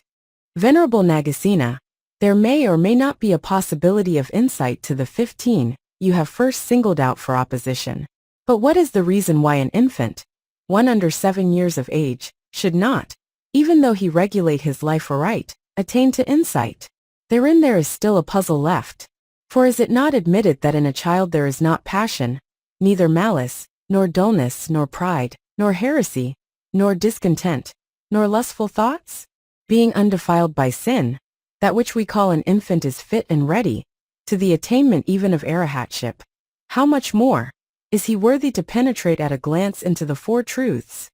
The following is the reason, O king, for my saying that an infant, even though he regulate his life aright, cannot attain to insight. If, O king, one under 7 years of age could feel passion about things exciting to passion, could go wrong in things leading to iniquity, could be befooled in matters that mislead, could be maddened as to things that infatuate, could understand a heresy, could distinguish between content and discontent, could think out virtue and vice, then might insight be possible to him. But the mind of one under 7 years of age, O king, is powerless and weak, means small, slight, obscure and dull, whereas the essential principle of Nirvāṇa is transcendental, important, weighty, wide-reaching and extensive. Therefore is it, O king, that the infant, with so imperfect a mind, is unable to grasp an idea so great. It is like the case of Sinnaru, O king, the king of the mountains, heavy and ponderous, wide-reaching and mighty as it is. Could now a man, by his ordinary strength and power and energy, root that mountain up? Certainly not, sir. But why not? Because of the weakness of the man, and because of the mightiness of Sinnaru the mountain king. Just so, O king, is the relation of the infant's mind to Nirvāṇa. And again, it is like the broad earth, O king, long and wide, great in expanse and extension, large and mighty. Would now a tiny drop of water be able to wet and turn to mud that broad earth? Certainly not, sir. But why not, O king? Because of the minuteness of the drop of water, and because of the greatness of the broad earth. Just so, O king, is the relation of the infant's mind to Nirvāṇa. Or again, O king, suppose there were weak and powerless, minute, tiny, limited and dull fire. Would it be possible, with so insignificant a fire, to overcome darkness and make light appear over the whole world of gods and men? Certainly not, sir. But why not, O king? Because of the dullness of the fire, and because of the greatness of the world. Just so, O king, the mind of one under 7 years of age is powerless and weak, limited, insignificant, obscure and dull. It is veiled, moreover, with the thick darkness of ignorance. Hard would it be, therefore, for it to shine forth with the light of knowledge. And that is the reason, O king, why to an infant, to one under 7 years of age, even though he order his conduct aright, there can be no attainment of insight into the truth. Or again, O king, suppose there were a salaka, minute in the measure of its body, and rendered lean by disease, and it on seeing an elephant king, which showed the signs of rut in 3 places, and was 9 cubits in length, and 3 in breadth, and 10 in girth, and 7 in height, coming to its lair, were to begin to drag the elephant towards it with the view of swallowing it. Now would the salaka, O king, be able to do? Certainly not, sir. But why not, O king? Because of the minuteness of the salaka's body, and because of the magnitude of the elephant king. Just so, O king, the mind of one under 7 years of age is powerless and weak, limited, insignificant, obscure and dull. Grand and transcendental is the ambrosial essence of Nirvāṇa. With that mind so powerless and weak, so limited, insignificant, obscure and dull, he cannot penetrate into the grand and transcendental essence of Nirvāṇa. And that is the reason, O king, why to an infant, one under 7 years of age, even though he order his conduct aright, there can be no attainment to insight of the truth. Very good, Nagasena. That is so, and I accept it as you say. Here ends the dilemma on conversion and conduct.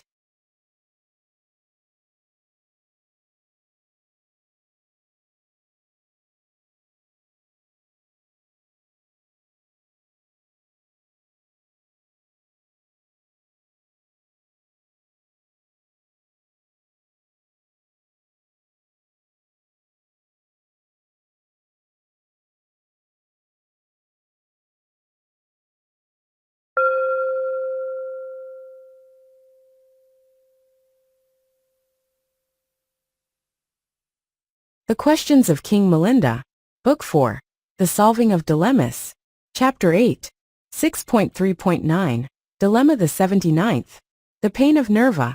Venerable Nagasena, how is it? Is Nirvāṇa all bliss, or is it partly pain? Nirvāṇa is all bliss, O king. There is no intermingling of pain in it. That, sir, is a saying we cannot believe, that Nirvāṇa is all bliss. On this point, Nagasena, we maintain that Nirvāṇa must be alloyed with pain. And there is a reason for our adopting that view. What is that reason? Those, Nagasena, who seek after Nirvāṇa are seen to practice exertion and application both of body and of mind, restraint in standing, walking, sitting, lying and eating, suppression of sleep, subjugation of the organs of sense, renunciation of wealth and corn, of dear relatives and friends. But all those who are joyful and happy in the world take delight in, are devoted to the 5 pleasures of sense. They practice and delight their eyes in many kinds of pleasurable forms, such as at any time they like the best. They practice and delight their ears in many kinds of pleasurable sounds of revelry and song, such as at any time they like the best. They practice and delight their sense of smell, with many kinds of perfumes of flowers, and fruits and leaves and bark and roots and sap, such as at any time they like the best. They practice and delight their tongue with many kinds of pleasurable tastes of hard foods, and of soft, of syrups, drinks and beverages, such as at any time they like the best. They practice and delight their sense of touch with many kinds of pleasurable feelings, tender and delicate, exquisite and soft, such as at any time they like the best. They practice and delight their minds with many sorts of conceptions and ideas, pure and impure, good and bad, such as at any time they like the best. You, on the other hand, put a stop to and destroy, maim and mangle, put a drag on and restrain the development of your eye, and ear, and nose and tongue and body and mind. Therefore is your body afflicted and your mind afflicted too. In your body being afflicted you feel bodily discomfort and pain. In your minds being afflicted you feel mental discomfort too and pain. Did not even Magandiya, the ascetic, find fault with the Blessed One and say, the Samagatama is a destroyer of increase? Nirvāṇa, O king, has no pain in it. It is bliss unalloyed, When you, O king, maintain that Nirvāṇa is painful, that which you call painful is not Nirvāṇa. It is the preliminary stage to the realization of Nirvāṇa. It is the process of seeking after Nirvāṇa. Nirvāṇa itself is bliss pure and simple. There is no pain mixed with it. And I will give you an explanation of this. Is there such a thing, O king, as the bliss of sovereignty which kings enjoy? Most certainly. And is there no pain, O king, mingled with that bliss? No, sir. But surely then, O king, why is it that when their frontier provinces have broken out in revolt, the kings, to the end that they may bring the inhabitants of those provinces into subjection again, leave their homes, attended by their ministers and chiefs, their soldiers and their guards, and marching over ground even and uneven, tormented the while by gnats and mosquitoes and hot winds, engage in fierce fights, and suffer the presentiment of death? That, venerable Nagasena, is not what is called the bliss of sovereignty. It is only the preliminary stage in the pursuit of that bliss. It is after they have thus, in pain, sought after sovereignty, that they enjoy the bliss thereof. And thus that bliss, Nagasena, is itself unmixed with pain. For the bliss of sovereignty is one thing, and the pain another. Just so, O king, is Nirvāṇa all bliss, and there is no pain mingled with it. Those who are in quest of Nirvāṇa afflict their minds and bodies, it is true, restrain themselves in standing, walking, sitting, lying, and in food, suppress their sleep, keep their senses in subjection, abandon their very body and their life. But it is after they have thus, in pain, sought after Nirvāṇa, that they enjoy the Nirvāṇa which is bliss unalloyed, as kings do the bliss of sovereignty after their foes have been put down. Thus is it, O king, that Nirvāṇa is all bliss, and there is no pain mingled with it. For Nirvāṇa is one thing, and the pain another. And here another explanation, O king, of the same thing. Is there such a thing, O king, as the bliss of knowledge which those teachers have who have passed through their course? Yes, sir, there is. Well, is that bliss of knowledge alloyed with pain? No.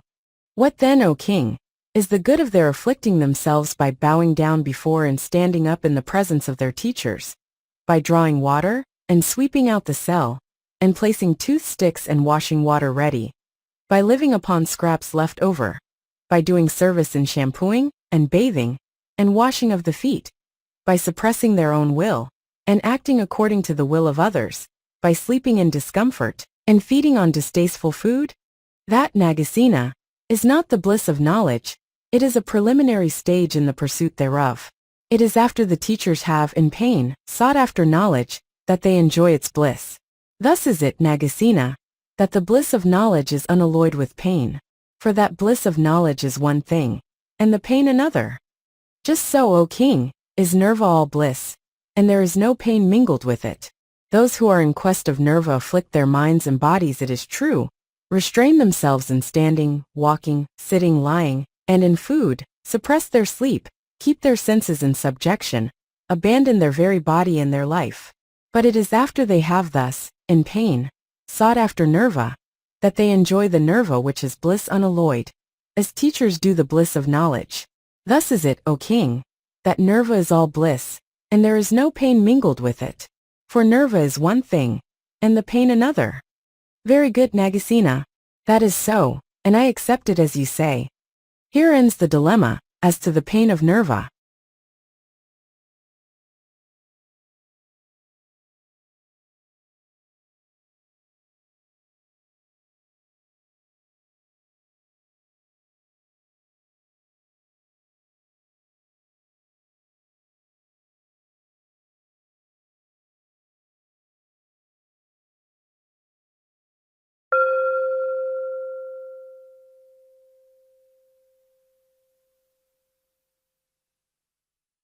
The Questions of King Milinda, Book 4, The Solving of Dilemmas, Chapter 8, June 3, 10, Dilemma the 80th, The Outward Form of Nirvāṇa.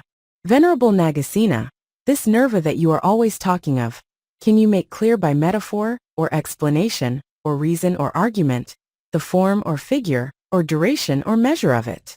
Nirvāṇa, O king, has nothing similar to it. By no metaphor or explanation, or reason, or argument can its form, or figure, or duration, or measure be made clear. That I cannot believe, Nagasena. That of Nirvāṇa, which really after all is a condition that exists, It should be so impossible in any way to make us understand either the form, or figure, or duration, or measure. Give me some explanation of this. Very well, O king, I will do so.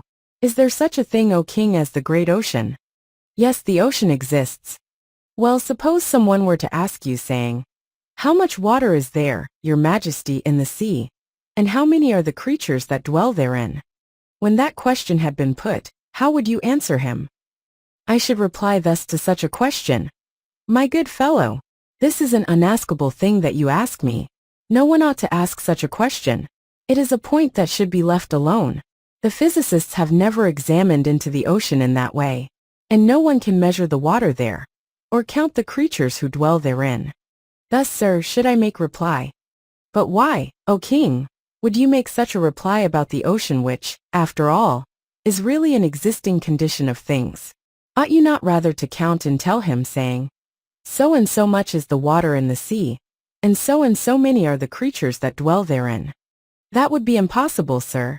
The question is beyond one's power.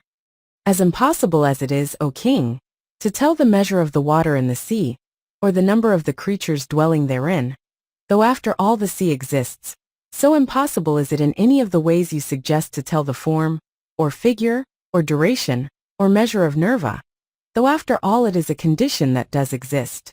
And even, O king, if one of magical powers, master over mind, were to be able to count the water and the creatures in the sea, even he could not tell the form or the figure, the duration or the measure of Nirvāṇa.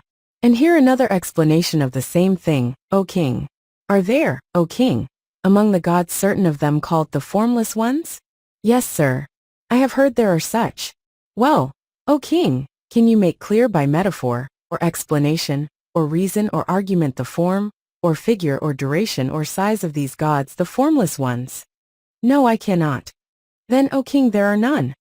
The formless ones, sir, do exist, and yet it is impossible in any of the ways you suggest to explain either their form or figure, either their duration or their size. As impossible as it is, O king, to tell the form or figure, the duration or the size of the gods called formless ones, though they after all are beings that exist, so impossible is it in any of the ways you suggest to explain the form or the figure, the duration or the measure of Nirvāṇa, though after all it is a condition that does exist. Venerable Nagasena, I will grant you that Nirvāṇa is bliss unalloyed, and yet that is impossible to make clear, either by simile or explanation, by reason or by argument, either its form or its figure, either its duration or its size. But is there no quality of Nirvāṇa, which is inherent also in other things, and is such that it can be made evident by metaphor? Though there is nothing as to its form which can be so explained, there is something, O king, as to its qualities which can. O happy word, Nagasena! Speak then quickly, that I may have an explanation of even one point in the characteristics of Nirvāṇa. Appease the fever of my heart. Allay it by the cool sweet breezes of your words. There is one quality of the lotus, O king, inherent in Nirvāṇa, and 2 qualities of water, and 3 of medicine, and 4 of the ocean, and 5 of food, and 10 of space, and 3 of the wish-conferring gem, and 3 of red sandalwood, and 3 of the froth of ghee, and 5 of a mountain peak. Venerable Nagasena, that one quality of the lotus which you said was inherent in Nirvāṇa, which is that? As the lotus, O king, is untarnished by the water, so is Nirvāṇa untarnished by any evil dispositions. This is the one quality of the lotus inherent in Nirvāṇa. Venerable Nagasena, those 2 qualities of water, which you said were inherent in Nirvāṇa, which are they? As water, O king, is cool and assuages heat, so also is Nirvāṇa cool, and assuages the fever arising from all evil dispositions. This is the first quality of water inherent in Nirvāṇa. And again, O king, as water allays the thirst of men and beasts when they are exhausted and anxious, craving for drink, and tormented by thirst, so does Nirvāṇa allay the thirst of the craving after lusts, the craving after future life, and the craving after worldly prosperity. This is the second quality of water inherent in Nirvāṇa. Venerable Nagasena, those 3 qualities of medicine, which you said were inherent in Nirvāṇa, which are they? As medicine, O king, is the refuge of beings tormented by poison, So is Nirvāṇa the refuge of beings tormented with the poison of evil dispositions. This is the first quality of medicine inherent in Nirvāṇa. And again, O king, as medicine puts an end to diseases, so does Nirvāṇa put an end to griefs. This is the second quality of medicine inherent in Nirvāṇa. And again, O king, as medicine is ambrosia, so also is Nirvāṇa ambrosia. This is the third quality of medicine inherent in Nirvāṇa. Venerable Nagasena, those four qualities of the ocean, which you said were inherent in Nirvāṇa. Which are they? As the ocean, O king, is free from empty of corpses, so also is Nirvāṇa free from, empty of, the dead bodies of all evil dispositions. This, O king, is the first quality of the ocean inherent in Nirvāṇa. And again, O king, as the ocean is mighty and boundless, and fills not with all the rivers that flow into it, so is Nirvāṇa mighty and boundless, and fills not with all beings who enter into it. This is the second quality of the ocean inherent in Nirvāṇa. And again, O king, as the ocean is the abode of mighty creatures, so is Nirvāṇa the abode of great men, arahats, in whom the great evils and all stains have been destroyed, endowed with power, masters of themselves. This is the third quality of the ocean inherent in Nirvāṇa. And again, O king, as the ocean is all in blossom, as it were, with the innumerable and various and fine flowers of the ripple of its waves, so is Nirvāṇa all in blossom, as it were, with the innumerable and various and fine flowers of purity, of knowledge and of emancipation. This is the fourth quality of the ocean inherent in Nirvāṇa. Venerable Nagasena, those five qualities of food which you said were inherent in Nirvāṇa. Which are they?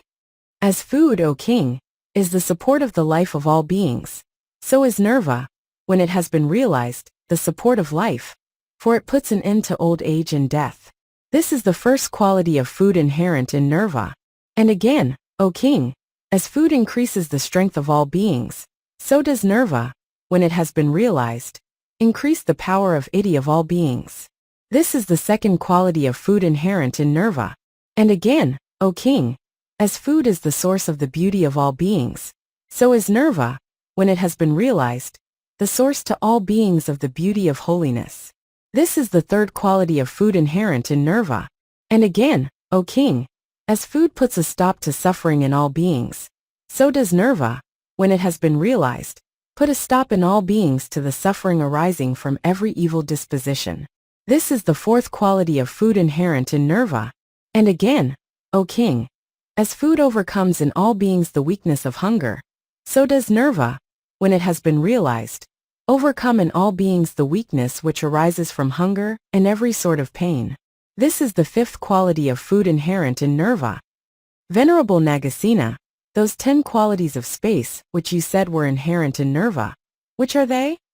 As space, O king, neither is born nor grows old, neither dies nor passes away nor is reborn, has a future life to spring up into. As it is incompressible, cannot be carried off by thieves, rests on nothing, is the sphere in which birds fly, is unobstructed, and is infinite. So, O king, Nirvāṇa is not born, neither does it grow old, it dies not, it passes not away, it has no rebirth, no future life to spring up into. It is unconquerable, thieves carry it not off, it is not attached to anything, it is the sphere in which arahats move, nothing can obstruct it, and it is infinite. These are the 10 qualities of space inherent in Nirvāṇa. Venerable Nagasena, those 3 qualities of the wish-conferring gem, which you said were inherent in Nirvāṇa. Which are they? As the wishing gem, O king, satisfies every desire, so also does Nirvāṇa. This is the first quality of the wishing gem inherent in Nirvāṇa. And again, O king, as the wishing gem causes delight, so also does Nirvāṇa. This is the second quality of the wishing gem inherent in Nirvāṇa. And again, O king, as the wishing gem is full of luster, so also is Nirvāṇa. This is the third quality of the wishing gem inherent in Nirvāṇa. Venerable Nagasena, those 3 qualities of red sandalwood which you said were inherent in Nirvāṇa. Which are they? As red sandalwood, O king, is hard to get, so is Nirvāṇa hard to attain to. This is the first quality of red sandalwood inherent in Nirvāṇa. And again, O king, as red sandalwood is unequaled in the beauty of its perfume, so is Nirvāṇa. This is the second quality of red sandalwood inherent in Nirvāṇa. And again, O king, As red sandalwood is praised by all the good, so is Nirvāṇa praised by all the noble ones. This is the third quality of red sandalwood inherent in Nirvāṇa. Venerable Nagasena, those three qualities of the skimmings of ghee which you said were inherent in Nirvāṇa, which are they? As ghee is beautiful in color, O king, so also is Nirvāṇa beautiful in righteousness. This is the first quality of the ghee inherent in Nirvāṇa. And again, O king, as ghee has a pleasant perfume, so also has Nirvāṇa the pleasant perfume of righteousness. This is the second quality of ghee inherent in Nirvāṇa. And again, O king, as ghee has a pleasant taste, so also has Nirvāṇa. This is the third quality of ghee inherent in Nirvāṇa. Venerable Nagasena, those 5 qualities of a mountain peak, which you said were inherent in Nirvāṇa, which are they? As a mountain peak is very lofty, so also is Nirvāṇa very exalted. This is the first quality of a mountain peak inherent in Nirvāṇa. And again, O king, as a mountain peak is immovable, so also is Nirvāṇa. This is the second quality of a mountain peak inherent in Nirvāṇa. And again, O king, as a mountain peak is inaccessible, so also is Nirvāṇa inaccessible to all evil dispositions. This is the third quality of a mountain peak inherent in Nirvāṇa. And again, O king, as a mountain peak is a place where no plants can grow, so also is Nirvāṇa a condition in which no evil dispositions can grow. This is the fourth quality of a mountain peak inherent in Nirvāṇa. And again, O king, as a mountain peak is free alike from desire to please and from resentment, so also is Nirvāṇa. This is the fifth quality of a mountain peak inherent in Nirvāṇa. Very good, Nagasena. That is so, and I accept it as you say. Here ends the problem as to the form of Nirvāṇa.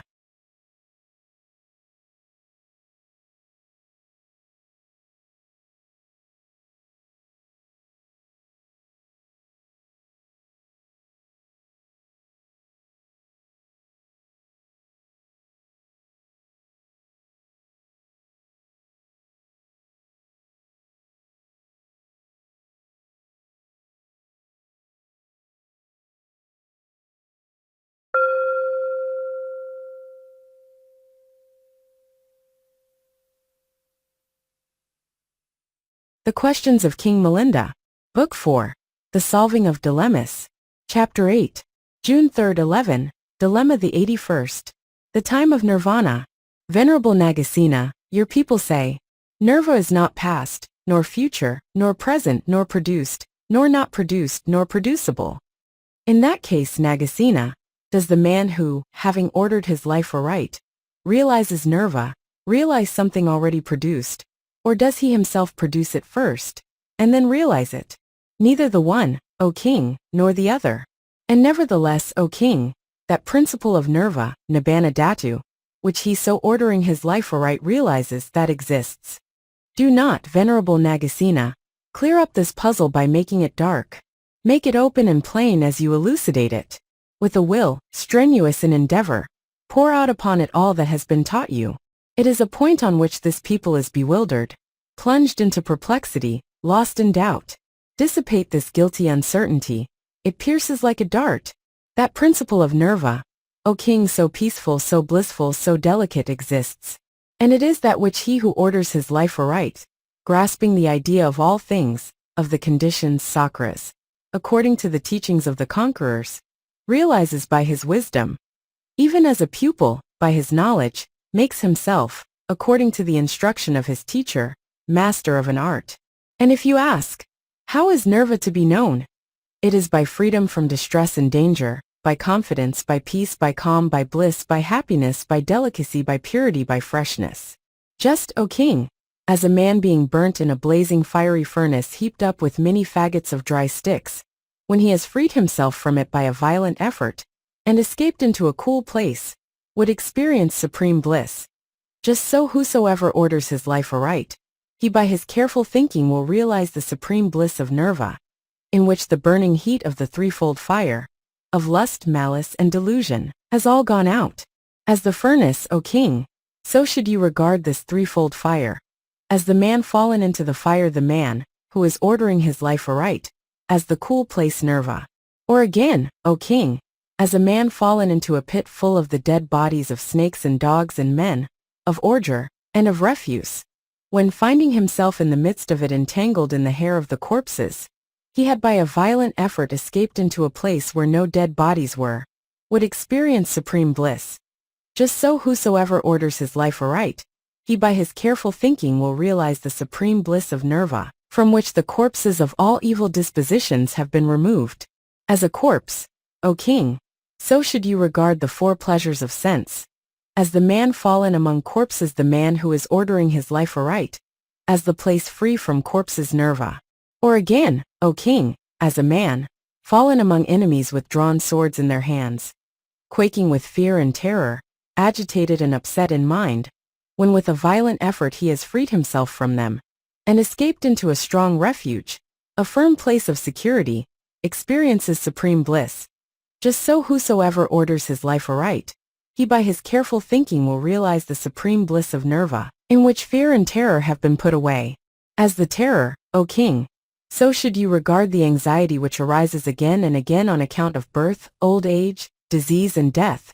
As the terrified man, the man who is ordering his life aright, as the place of refuge Nirvāṇa. Or again, O king, as a man fallen on a spot filthy with dirt and slime and mud, when with a violent effort he has got rid of the mud, and escaped to a clean and spotless place, would experience supreme bliss. Just so whosoever orders his life aright, he by his careful thinking will realize the supreme bliss of Nirvāṇa, from which the stains and mud of evil dispositions have been removed. As the mud, O king, so should you regard income, and honor and praise. As the man fallen into the mud, the man who is ordering his life aright, as the clean and spotless place Nirvāṇa. And if again you should ask, how does he who orders his life aright realize that Nirvāṇa?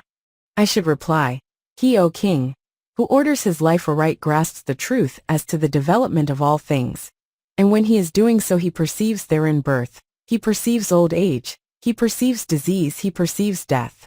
But he perceives not therein either happiness or bliss.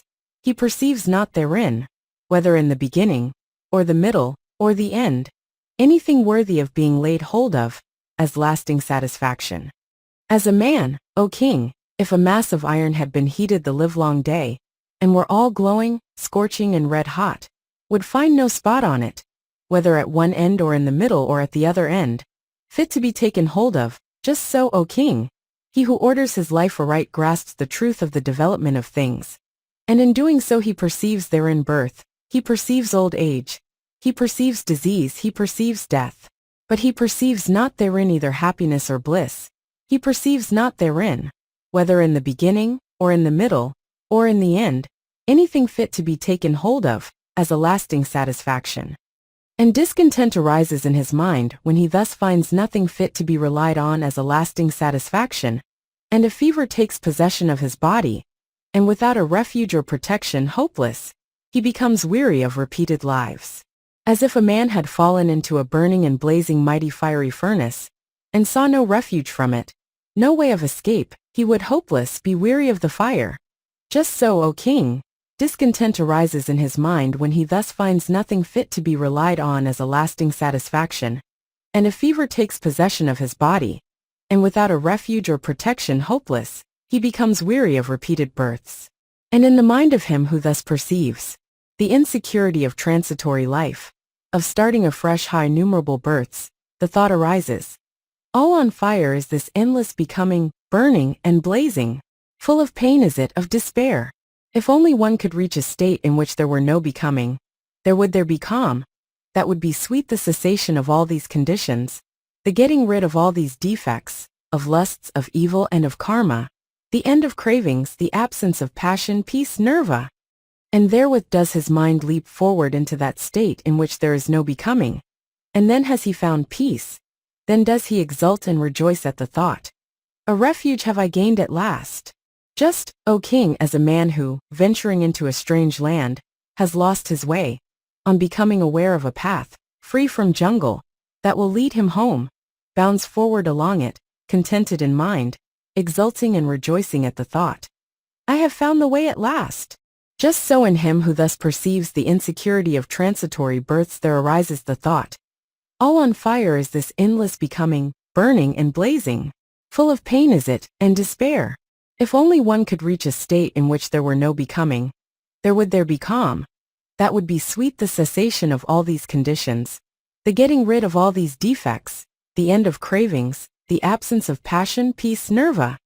And therewith does his mind leap forward into that state in which there is no becoming. And then has he found peace. Then does he exult and rejoice at the thought, a refuge have I found at last.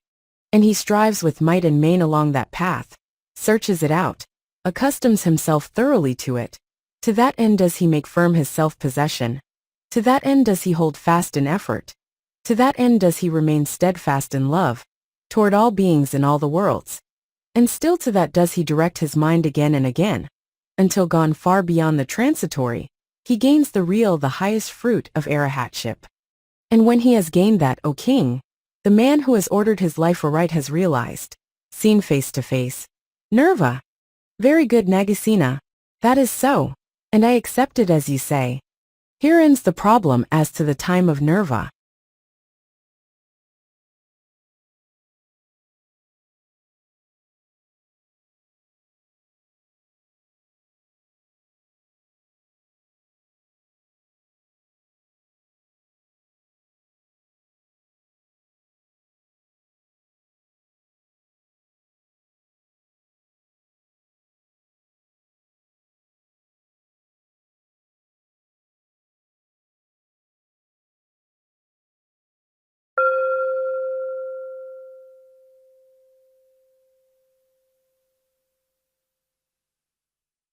The Questions of King Milinda, Book 4, The Solving of Dilemmas, Chapter 8, June 3, 12, Dilemma the 82nd. The place of Nirvāṇa.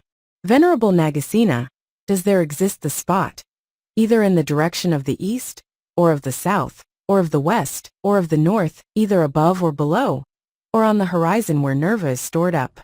There is no spot, O king, either in the east, or the south, or in the west, or the north, either above or below, or on the horizon where nirvāṇa is. But if so, Nagasena, then neither can nirvāṇa exist, and those who realize it, their realization is vain. And I will give you an explanation of this. Just, sir, as there are on the earth fields in which crops can be grown, flowers from which perfumes come, bushes on which flowers can grow, trees on which fruits can ripen, mines from which gems can be dug, so that whosoever desires any of these things can go there and get it. Just so, Nagasena, if nirvāṇa exists, one must expect there to be some place where it is produced. But since there is not, therefore I declare that there can be no nirvāṇa. And those who realize it, their realization is vain. There is no spot, O king, where nirvāṇa is situate, and yet nirvāṇa is. And he who orders his life right will by careful attention realize nirvāṇa. Just as fire exists, and yet there is no place where fire, by itself, is stored up. But if a man rubs two sticks together, the fire comes. Just so, O king, nirvāṇa exists, though there is no spot where it is stored up. And he who orders his life aright will, by careful attention, realize nirvāṇa.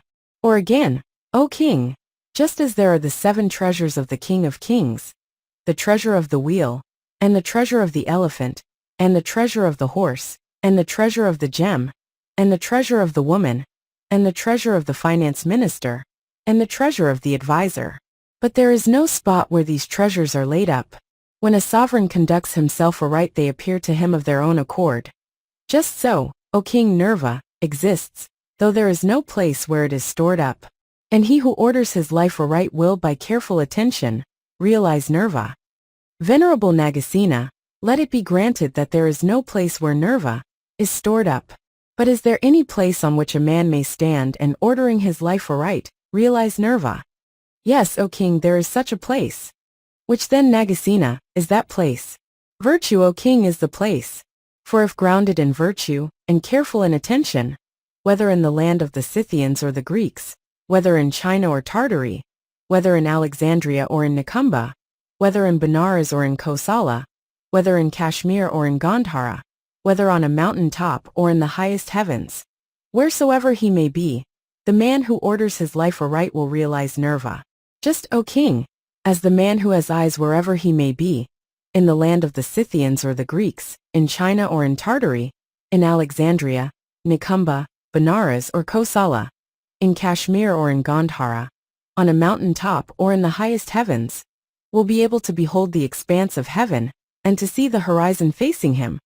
Just so, O king, will he who orders his conduct aright and is careful in attention, whether in the land of the Scythians or the Greeks, whether in China or Tartary, whether in Alexandria, or Benares or Kosala, or Nikumba, whether in Kashmir or in Gandhara, whether on a mountain top or in the highest heavens, wheresoever he may be, attain to the realization of Nirvāṇa. Very good, Nagasena, you have preached to me of Nirvāṇa, and of the realization thereof. You have set forth the advantages of virtue. You have explained the supreme attainment. You have raised aloft the standard of the truth. You have established the eye of truth. You have shown how right means adopted by those of high aims will be neither barren nor unfruitful. That is so, and I accept it as you say. Here ends the problem of the place of Nirvāṇa. Here ends the 8th chapter.